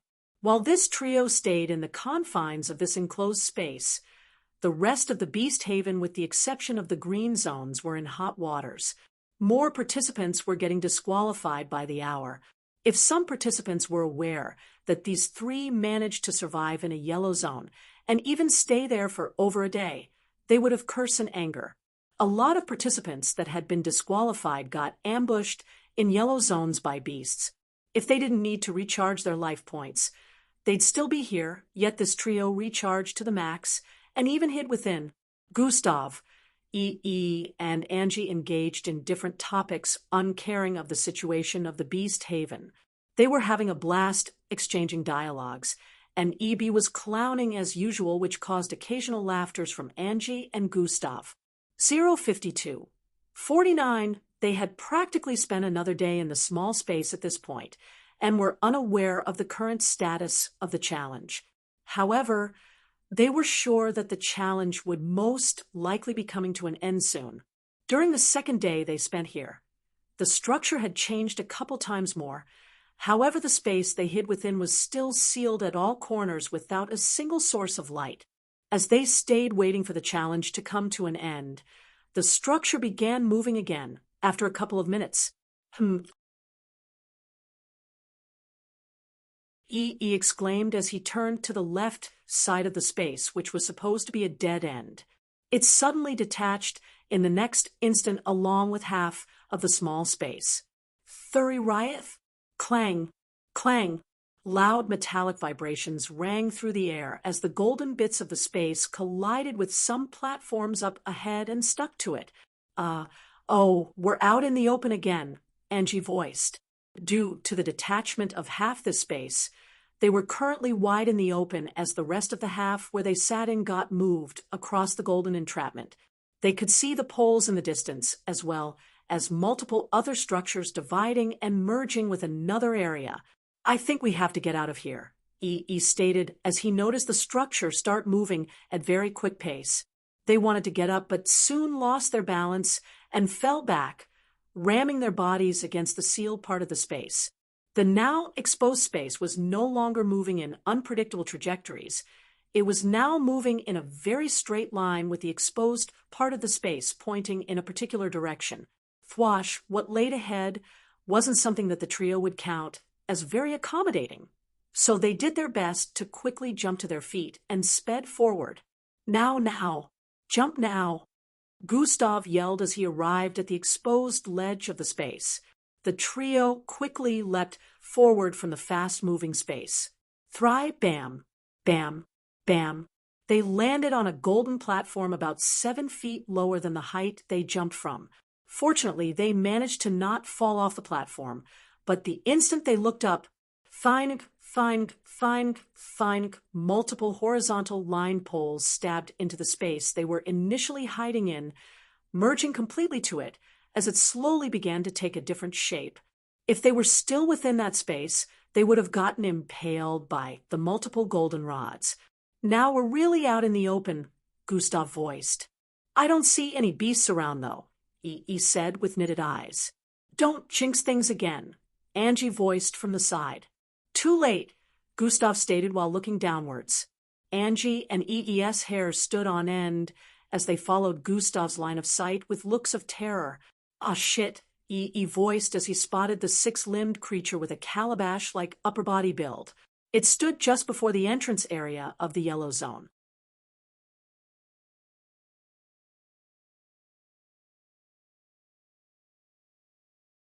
Chapter 1232. Ah, shit, E voiced as he spotted the six-limbed creature with a calabash-like upper body build. It was grayish in color with black dots all across its body, while its 6 limbs, which were connected to its lower body, looked like human arms but with 6 fingers instead of 5. The creature's size wasn't bigger than 9 feet. It was one of the smallest beasts they had encountered since they arrived here. Maybe it hasn't seen us, we can still get away unnoticed, E voiced with a low tone since they were currently hundreds of feet from the ground. It was almost like EE's last sentence attracted it, as the creature just happened to look upwards in the next instant. Ryo! A loud and sharp whistle-like voice reverberated across the vicinity, loudly, as the beast spotted them. What the hell? E yelled, as they all held their ears in pain, while the platform they were currently standing on vibrated intensely. You just had to jinx it, didn't you? Gustav voiced. It's a small beast, and it's just one. We can still get away. Immediately after E finished saying this, a loud rumbling assaulted their hearing. The group turned around to spot a horde of beasts similar in appearance to the one below them, approaching the golden entrapment from the south. Now we're in deep shit. This thing called the others here, E voiced with an expression of horror. The timer display showed that only around 50 minutes was left till the challenge would come to an end, but if they didn't move now, these beasts would get to them in less than a minute. Go! Gustav turned north and sped forward. Angie and E followed after him and immediately jumped forward the instant they arrived at the ledge. The beasts approaching had begun climbing upwards at very quick pace. It was obvious that they were incapable of flight. However, the 6 hand-like limbs attached to their lower bodies were extremely quick and tight-gripped, making it possible for the beasts' climb up very quickly. The golden rods shooting out of the ground were scaled very quickly, and many of the creatures arrived over 100 feet above in a couple of seconds.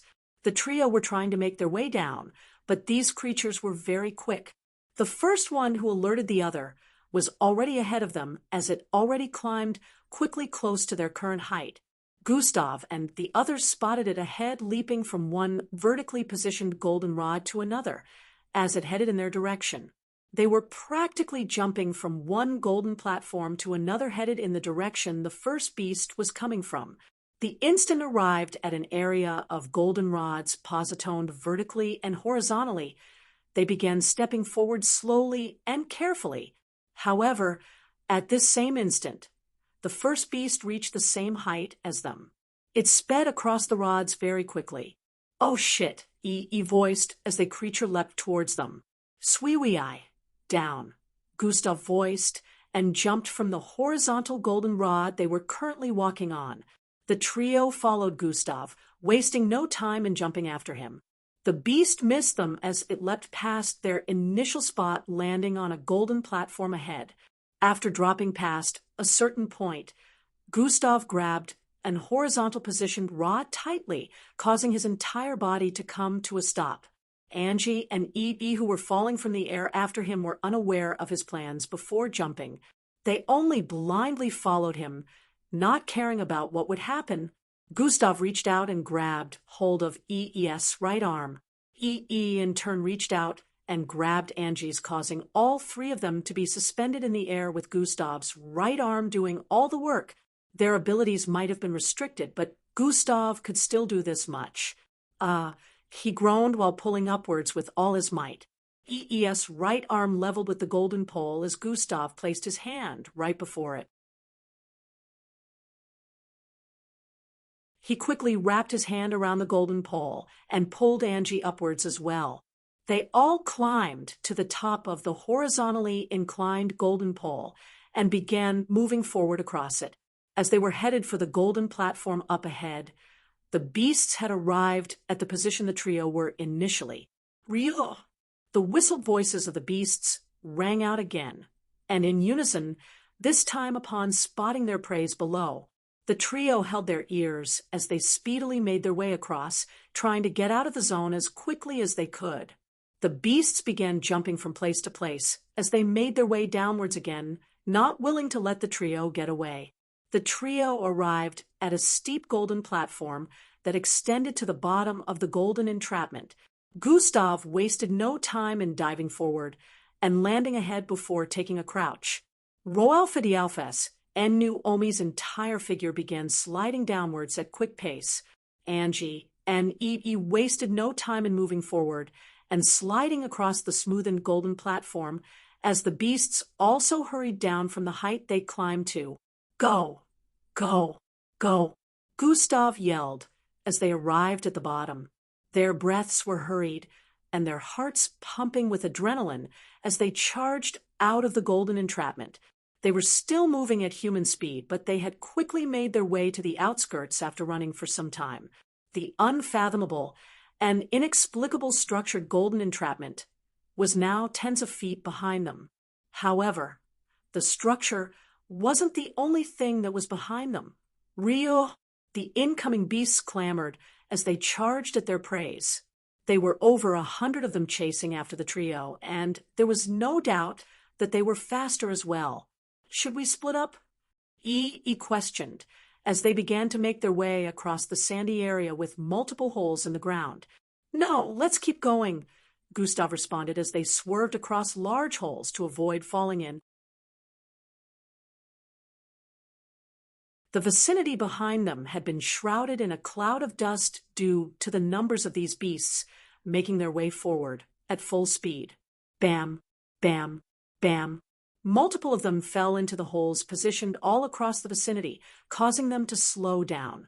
They're low-intelligence beasts, Gustav stated as they turned their necks to the side slightly and spotted the creatures tripping on themselves and falling into the holes around.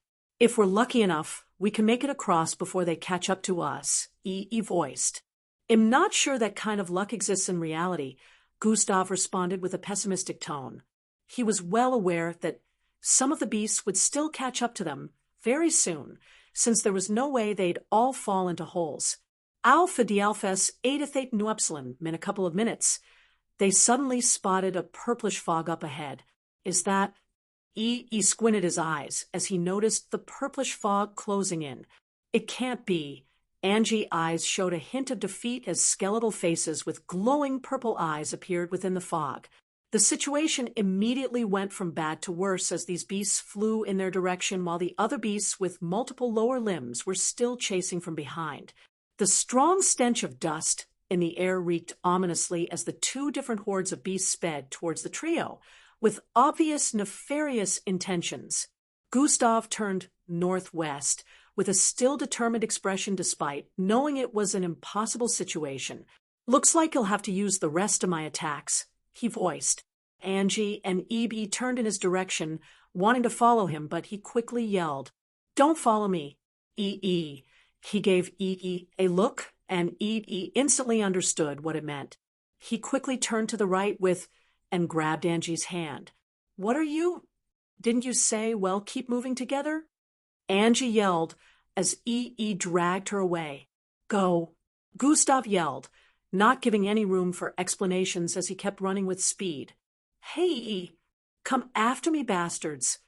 Gustav yelled with a loud tone as he grabbed something from the ground and flung it in the direction of the beasts chasing from behind. As Ee and Angie made their way forward in practically the opposite direction, the hordes began to split. This was something Gustav knew would happen, but he already decided he was going to pull their attention to himself alone. Tay, Tay, Tay. He quickly tapped on his Eye of Bracelet and activated an attack. Energy Cannon Blast. Gustav turned around and pointed his arm at the ground as energy built up across the bracelet. Tuinen Boom. A loud blast rang out in the next moment as a green beam shot into the ground from his arm. Heavy winds dispersed dust in all directions, covering up the entire vicinity in a couple of moments.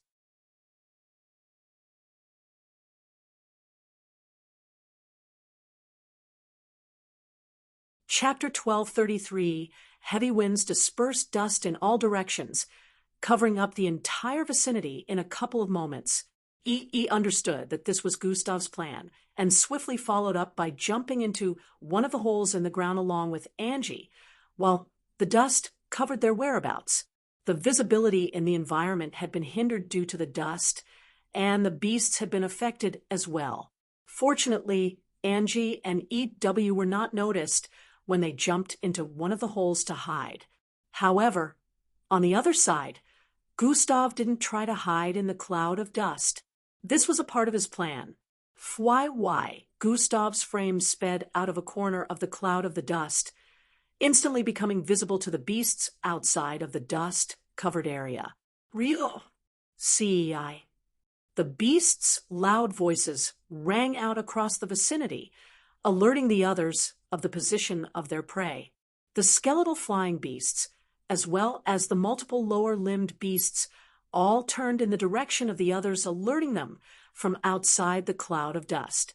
Since Gustav was the only visible one of the three, they all rushed at him while moving further and further away from Angie and ED's position. Gustav kept running as fast as he could to garner more distance between himself and the area where EE and Angie had separated with him. No matter how fast he went, he was still no match for the speed of the flying and land beasts who were catching up at frightening pace. In less than a minute, some of the skeletal flying creatures arrived behind Gustav, sweeping their wings forward. Fushy-eyed, Gustav jumped into one of the holes at a timely maneuver, barely dodging the purplish sharp waves that blasted forward with intensity. With a speed that was only a little faster than the average human, Gustav was still hit by some of the residue energy, causing him to slam face down into the bottom of the hole. 50 life points. I still got a lot of that to go around, Gustav muttered as he arduously pushed himself back up, ignoring the raging pain in his joints. One of the skeletal beasts swooped down with speed at this point while baring its talons in a bid to land on Gustav. However, he managed to pull himself out of the hole in the last second. Bang! A small wave of dust spread forth from the hole as the creature landed within, and Gustav resumed running forward. The beasts were closing in from every direction at this point, and it seemed like Gustav wouldn't be able to evade them for more than a few minutes, if he was lucky. Gustav knew there was no way out of this, but he wanted to make sure he brought the beasts a safe distance away from E and Angie, so they could get away without being noticed. Alpha D Alpha Zeta Theta Nu Epsilon Swiwe, Gustav was doing his possible best to escape the attacks descended from above, but no matter how much he tried, he would still get hit by parts of the blasts. He could make calculations on their trajectory and how far he would have to move to completely escape the purplish arcs generated from the wings of the skeletal beasts, but it still took speed to actually execute such successfully. 100 life points, 50 life points, 150 life points, 70 life points. He was losing life points at very high rate, and his ears were ringing intensely, but he didn't stop. He would get blasted across the air for tens of feet, crash onto the ground, and slide for a couple more feet, yet Gustav remained unrelenting. He would pick himself up again and keep running despite feeling blood rushing to his head. He felt like his limbs would disconnect from each other and fall off despite still having over 8,000 life points. Some of the multiple lower-limbed beasts had arrived before him at this point and were jumping onto him and raining kicks on his body. Gustav couldn't evade these ones and rolled on the ground, falling into a hole ahead which helped him to slip out of their grasp. 100 life points, Roalfadialfes, and Nuam. 100 life points. 100 life points. 100 life points. He was still losing life points at an insane rate due to attacks were coming from every direction. Fortunately, due to their high numbers, the attacks from above was slamming into the multiple lower-limbed beasts as well. So it turned out to be a win-lose situation at this point. Gustav had not been completely caught due to this, but he was running out of steam. His nose was running, his entire body was sweaty, and his vision was starting to turn blurry. He felt he must have gone far enough at this point, but kept going, deciding that he wouldn't stop till he could no longer stop moving. Fly, fly, fly, fly. A couple of seconds later, the skeletal creatures were swooping down from above in tens, while the lower-limbed beasts were leaping towards Gustav at the same time, in high numbers. They approached in waves unlike before, where some of them hadn't managed to meet up, descending in such high numbers that it looked like a swarm of darkness. Gustav was unable to take another step forward, as they landed on him in droves, completely covering him up. Their weight pressed against him like the weight of a mountain as his face kissed the ground. All that could be seen before him was darkness, along with the small glow of the computerized internal helm the Eye of Bracelet created. Gustav was losing hundreds of life points in a second and reckoned that it would take less than 3 minutes before his life points were depleted to 0. He struggled to reach his left arm, barely tapping on it despite not being able to raise his face from the ground. He had no idea what was currently displayed on the surface of the Eye of Bracelet. He could only hope he was tapping on the functions he had in mind. If I'm going to get disqualified, I might as well take as many of these bastards with me as I can. Gustav managed to curse under his hurried breath as he pressed his Eye of Bracelet surface against the ground with his last strength. Try! He barely heard the sound of the bracelet depicting that his last attack had been activated, unlocking participants' supernatural abilities for 10 seconds. If Gustav could see the display on his arm at the moment, he wouldn't have been able to believe his eyes. However, this didn't stop him from suddenly opening his tired eyes widely as he suddenly felt streams of energy flowing into him. I didn't get rid of the restrictions on my abilities, did I? He internally wondered with a confused expression. 9 seconds. The instant a beeping sound rang in his ears, he raised his head with ease and stared at the Eye of Bracelet on his left arm. Oh, so that's why. Gustav immediately understood, as his fatigue disappeared along with all of the pains he had been afflicted from the barrages of attacks. The view from above displayed hundreds of beasts' bodies gathered in a particular area like a hill. They had piled on Gustav, and from anyone's point of view, it seemed like he was done for. Boom! A loud blast suddenly rang out as a reddish wave of energy spread forth from Gustav being. Bang, bang, bang, bang, bang. The hundreds of beasts initially surrounding him got sent flying in every direction with their limbs separating from their bodies. Green and blue blood rained like a fountain as body parts fell from the air as well. Gustav stood to his feet with a menacing gaze in his eyes as the aura emitting from his figure caused the vicinity to tremble from pressure. 8 seconds, his figure turned illusionary as HS dashed across the vicinity, driving his fists into the heads of the beasts that were left. Bang! They were unable to escape his onslaught as he moved like a phantom arriving before the next target. Once he had finished ripping one to shreds. Fwaya, heads were still falling from the air, yet Gustav had ripped 5 more before they could touch the ground. He leapt into the air and grabbed a skeletal creature by the head, forcibly ripping it from the neck before flinging it with immense force. Bang, bang, bang. A line of 4 skeletal creatures were instantly burrowed with holes as the head turned into a projectile that tore through them mercilessly. Gustav was like the harbinger of death at this moment, leaping from one creature to another and leaving holes in them before they could even understand what was going on. 5 seconds.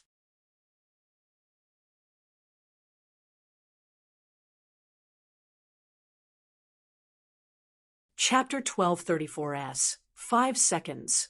Only 5 seconds had gone by since he regained his abilities, yet he had managed to lay waste to all of the beasts in the vicinity, who numbered in over 200. Gustav turned his head in a particular direction as he sped sideways, managing to evade a pouring body parts that landed exactly in the position. He initially was swoosh. He arrived thousands of feet away from his initial location, standing before a hole. Gustav. 2 familiar voices rang out from within.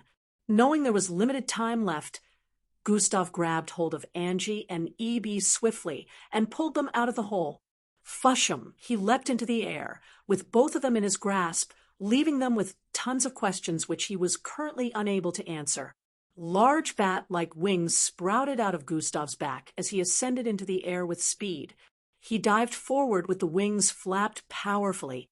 They tore through the air at intense speed, leaving afterimages across it and crossing 2 regions in a matter of seconds. 1 second bam.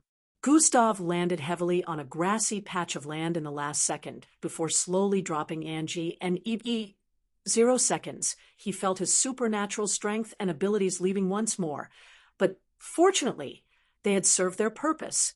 Phew, Gustav sighed in relief as he crouched before taking a seat on this patchy grassland. How the hell did you manage to use your powers? E questioned with a tone of utter astonishment and confusion. You even got us to a green zone. Angie was just as shocked. The last attack on the Eye of Bracelet wasn't an attack, Gustav answered. It unlocked my abilities for 10 seconds, he added. Both of them had looks of understanding upon hearing this. They initially thought Gustav had found a way to cheat, but now it made sense. For Gustav, crossing a distance that would take them up to 5 hours of hiking with human capabilities would take him 5 seconds if he was unrestrained. 0:31. 25, 31 minutes left, few. I thought we were toast, he voiced as he checked the bracelet. This isn't the green zone we were headed. Did you change direction?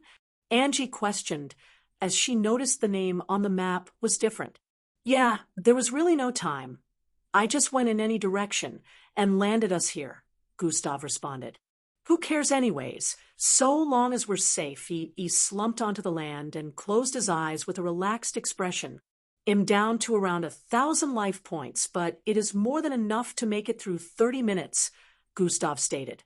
Only 337 participants managed to make it this far, he added, causing EB and Angie to stare at him with looks of curiosity. I expected more, Angie voiced. Especially since the Beast Haven is very large, he added. When Gustav's abilities were unrestricted momentarily, his perception had combed through the entirety of the Beast Haven.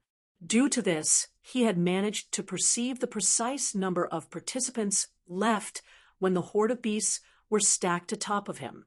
He happened to see a particular one that made him a little surprised due to the action they were engaging in at that moment. However, Gustav didn't think much of this as he was busy trying to make the best use of his 10 seconds. The number of beasts are too high for participants not to fall into unfortunate scenarios, Gustav reminded, hinting that they barely managed to get through one themselves. The trio agreed with Gustav as they recalled all they had been through in the last 3 days. They continued chatting as they waited for the rest of the time to pass so the challenge could come to an end. 00, 004, 00, 003, 00, 002, 00, 001, 00, 00, 00. The Beast Haven challenge has come to a finish. A loud electronic voice reverberated across the 9th disc and the location of the Beast Haven. After the announcement, a scoreboard was displayed on the floating screens, showing how many planets had participants left. It turned out that out of over 1,000 planets, only a little over 200 managed to have participants that made it to the end. Planet Rudenberg. 2 participants, Planet Osius. 5 participants, Planet Gundabalt. 3 participants, Planet Indulus Prime. 6 participants, Rho Alpha Dialphas and new, Planet Draconet. 1 participant, Planet Oxlurk. 7 participants, Planet Claxosape. 10 participants, Planet Fixik.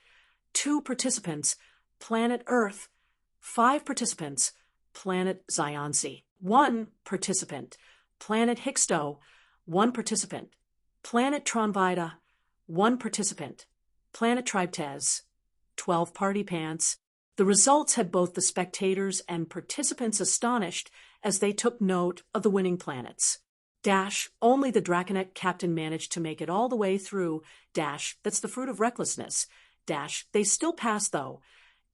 Who else thought Earth would have the highest number left? Alpha D Alphas, Eta Theta Nu Epsilon, Thetum Planet Trites were the most organized. That's why they have the highest number of participants left. The spectators debated about how the results turned out like they didn't witness the happenings with their eyes. Their reactions were to be expected since a lot of them couldn't keep eyes on all the screens at the same time. There was no way to observe the activities of every location within the Beast Haven at the same time. Zing, zing, zing, zing, zing, zing, zing, zing. The participants within the Beast Haven began to appear back within the arena on the 9th disc in successions. Yo man, did you make it? E voiced out as soon as they reunited with the others on the arena. No, I got disqualified with Glade and Yonda. Eldris chuckled wryly. Oh, I thought you were one of the last two who finished with us. It was quite surprised since everyone knew how capable Eldris was with or without supernatural abilities. He glanced at Yonda in suspicion, who in turn looked away guiltily. I was watching and rooting for you guys from here. Endrick and Teamy were the last two besides you guys. Eldris voiced while using his thumbs to point in the direction of Endrick and Teamy, who had just appeared right behind them. Good one, guys. He chuckled while raising his right hand. Pa. He gave them both high fives, and the group began catching up with each other. SS, if they want to steal from us, well, steal from them instead, Gustav stated. Yeehaw! Those motherfuck *RS can bring it on. Yelled with fired-up spirit. This way would also be able to increase the number of eggs we have while others are stealing from one another as well. Eldris also agreed with the decision. Are you up for it? Gustav asked Falco, while placing a hand on his shoulder. Of course, why not? Falco responded with a wry smile. Good, Gustav voiced. Falco walked away with a contemplative look to wait for the others outside. The Iro silk cover. Darko, where the hell are you? He wondered internally as he raised his right palm. He isn't all right, the system voiced in Gustav's mind while he deactivated the Iro silk. I know, but I won't push it unless he asks for my help. Gustav replied internally. Guys, shall we? He proceeded to conjure a large vortex. The group proceeded to move into the vortex and reappeared a great distance away. EE's spatial abilities had become so powerful that he could open a vortex in space while standing on the surface of a planet. His range had improved a great deal, as well as many other aspects since their time at the Oasis. The group wasted no time in searching for eggs upon arriving at a new environment. This was a sparse forest of frosty trees which happened to have a sloppy terrain. Gustav's first action was scanning the entire vicinity and telling his teammates which direction to head in to gather eggs. They soon cleared the area of required colored eggs and moved on to the next. Ensured to conjure a vortex that was close to 1,000 miles away just to make sure they were away from the vicinity completely. Gustav would always make sure to spread his senses around, so he could inform the group when there was nothing left. Occasionally, they came across different participants of other planets, but they continued on with their business, and only left if Gustav sensed that there was no eggs around. After many hours had gone by, they arrived in another area that happened to be silent and very gloomy. What stood out to them were the massive statue towers arranged in rows and columns across the surroundings. These statues were around 3,000 feet in height, and each of them looked similar to handlers with insect-like head and antennas that held their eyeballs. However, each of these frosty statues held on to different weapons, each just as massive as they were, and Gustav calculated that there were at least 10,000 statues. Since the statues were lined up in rows and columns, there were passable spaces in between them despite their figures covering up the entire vicinity.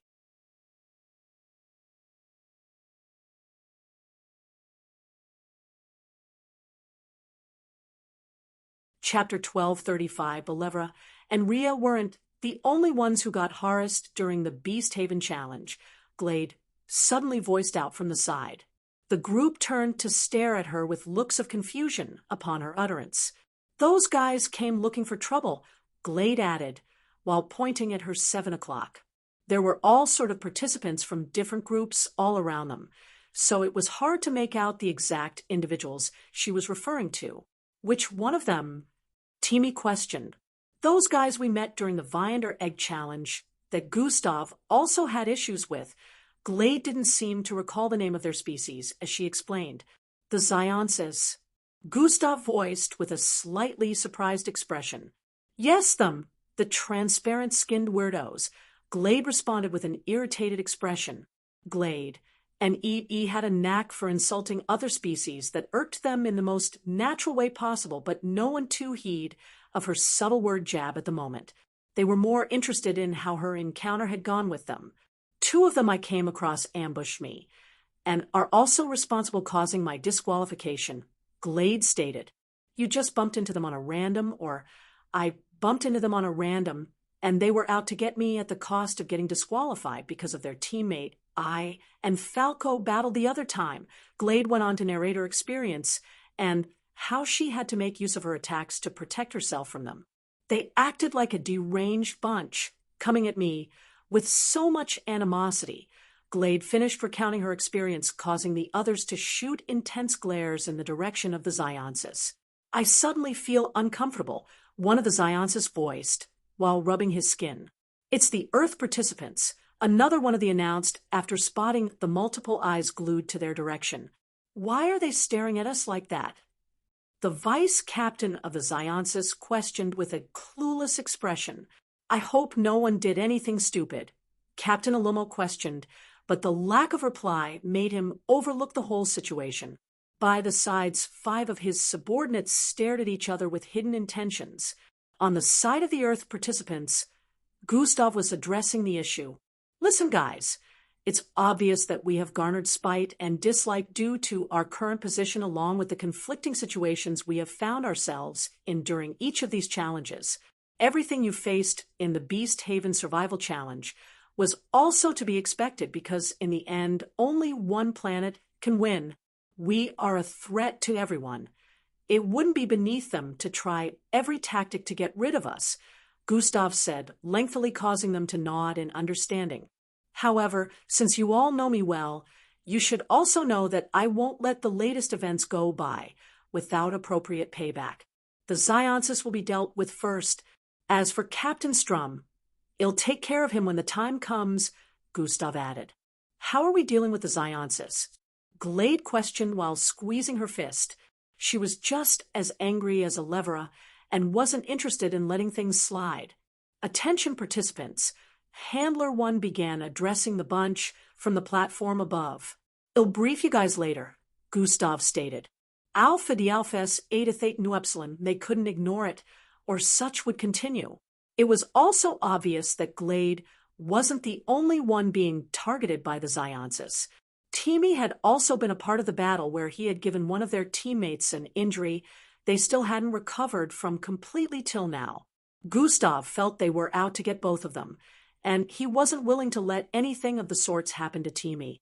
5,000 points to all teams that survived till the end of the challenge, as well as 100 points addition for each team member left.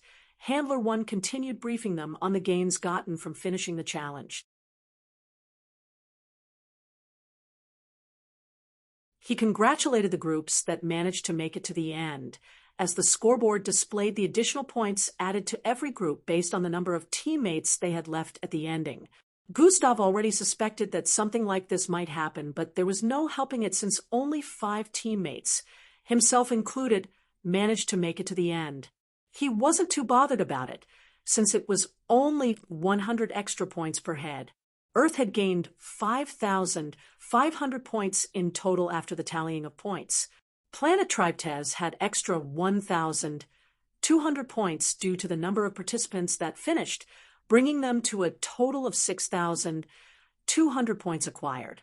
They gained the highest in this challenge, while many planets had only 100 extra points due to having just one participant left at the end. The Draconites especially were feeling bashful at the current turn of events and internally blamed their captain, since a lot of them got disqualified due to his unbrazen acts. Humph, this is nothing but a victory for cowards. Be proud that we shamed not our great planet. Captain Strum voiced strongly, causing everyone to display looks of disgust and discomfort. Those who had gotten disqualified earlier had witnessed how Captain Strum laid waste to a lot of the beasts within the haven.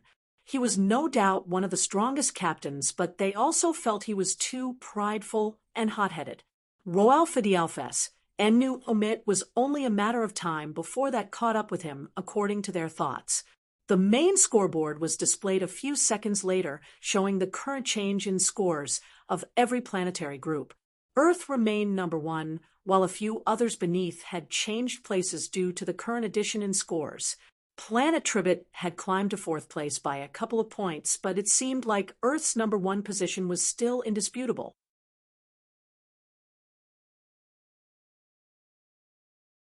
Handler 1 made it clear that they had just finished the first half of ISOP, and the next challenge would be the start of the second half of the competition.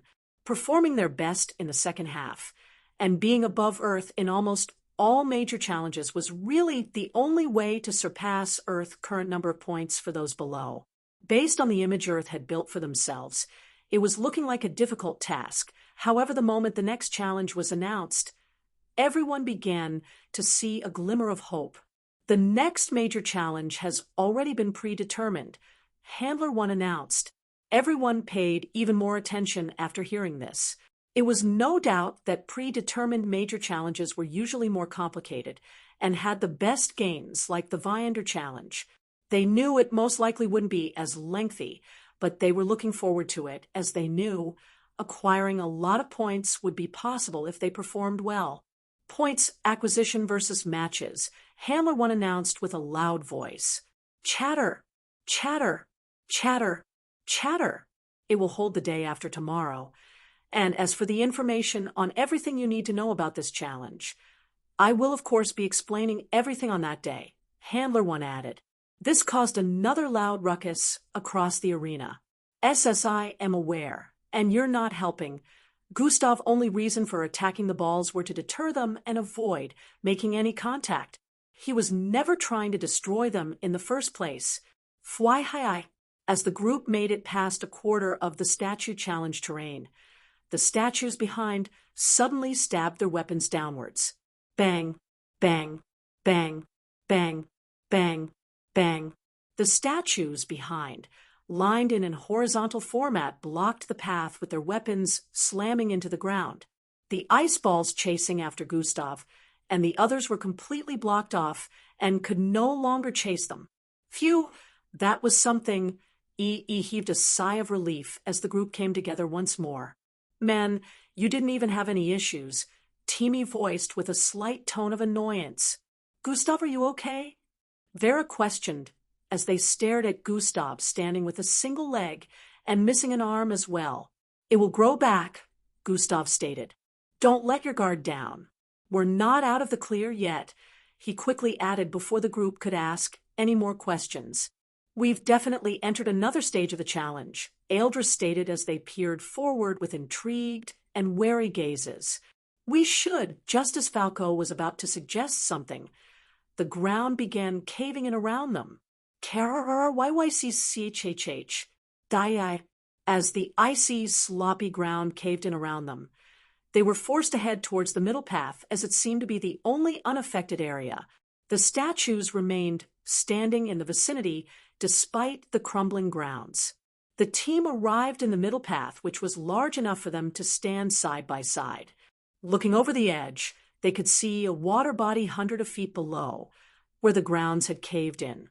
God Eyes has been activated. It is, as I suspected, the water below us is not ordinary. Gustav informed the others the instant he inspected the liquid below. You're tuning in to the Mystic Fist YouTube channel.